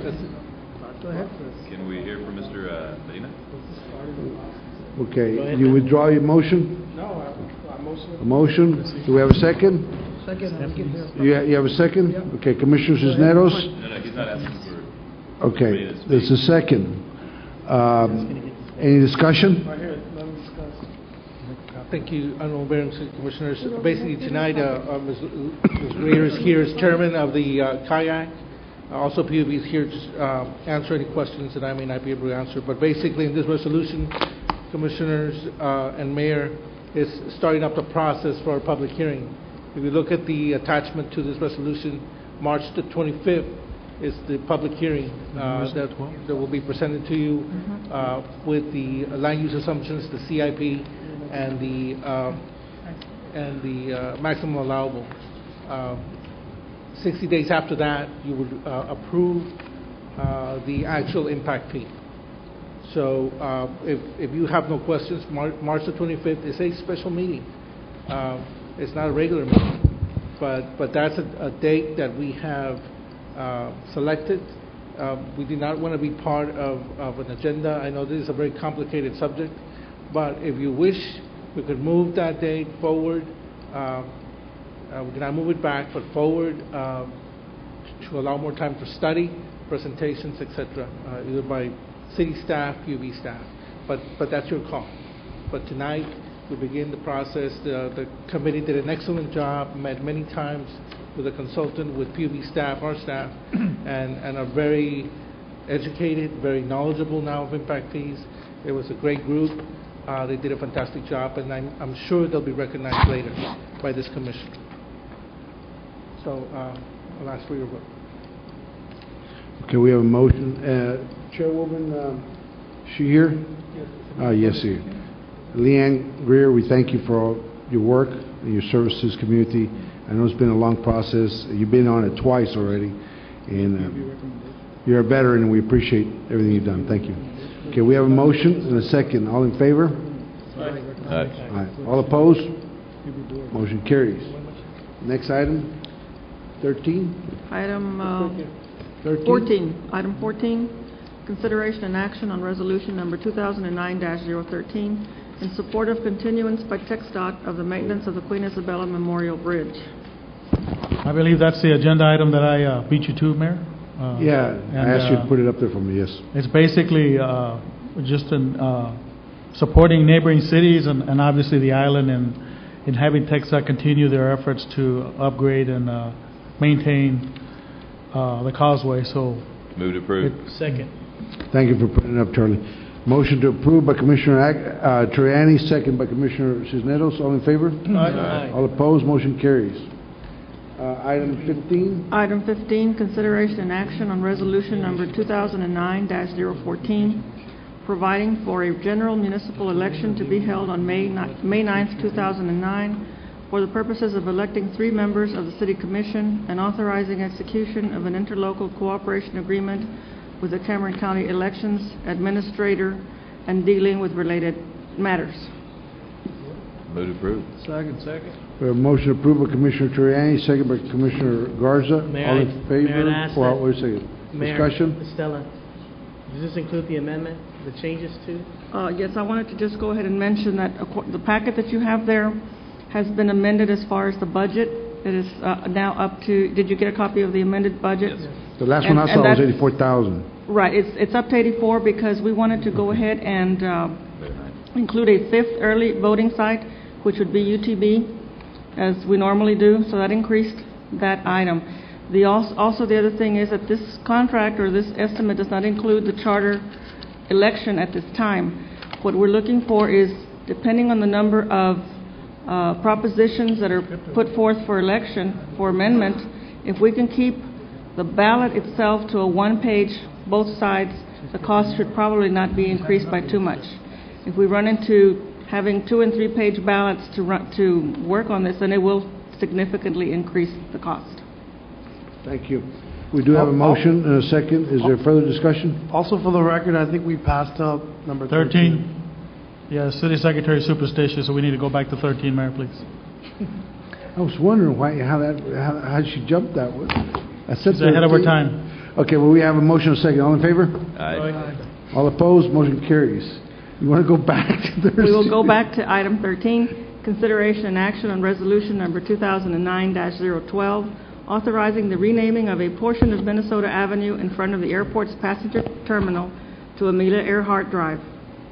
This is partly what we discussed earlier. Basically, it's an illustration that reflects the area to be renamed. This is the passenger terminal, this area right here. This is the intersection of Billy Mitchell and Minnesota. The area to be renamed is north, going all the way to a gate entering onto the airfield. This is the Pan American Accounting Building, the historic building, and so forth. Give you an illustration.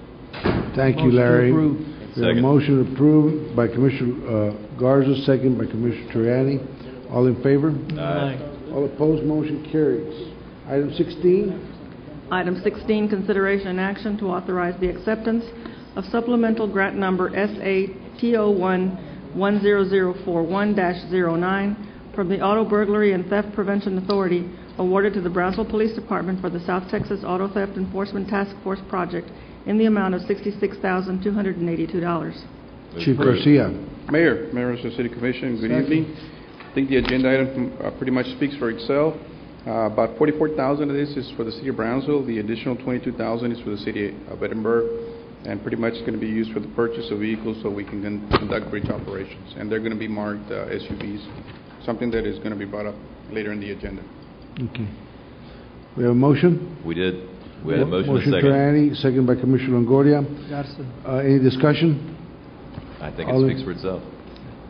Well, the procedure is to ask. I understand. We were ready for a vote. May I recognize and follow the meeting? Is that okay with you all, I'm too? just correcting you, Mayor. My name is Commissioner Garza Commissioner made the Garza. second. I'm sorry? I'm sorry? Commissioner Garza made the second, not Commissioner Longoria. Okay, I apologize, Commissioner Garza, for that mistaken. In fact, Commissioner Longoria wasn't here. What number are we on? It wasn't done intentionally. What number are we on? I hope it didn't hurt your feelings in any way. Let's All move in on. favor? Let's move on, Mayor. All in favor? Aye. All opposed? Motion carries. Thank you. Item. Item 17, consideration and action to award a contract for the purchase and delivery of one new model lightweight dump truck for the Brownsville Public Works Department.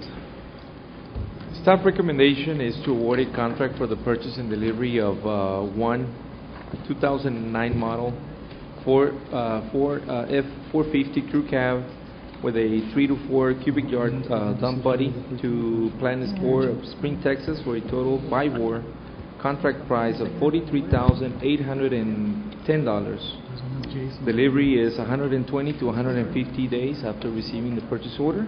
Funding is in place. Move to approve. Second. We have a motion approved by Commissioner Camarillo, and second by Commissioner Leo Garza. Thank you, sir. Any discussion? All in favor? Aye. All opposed? Motion carries.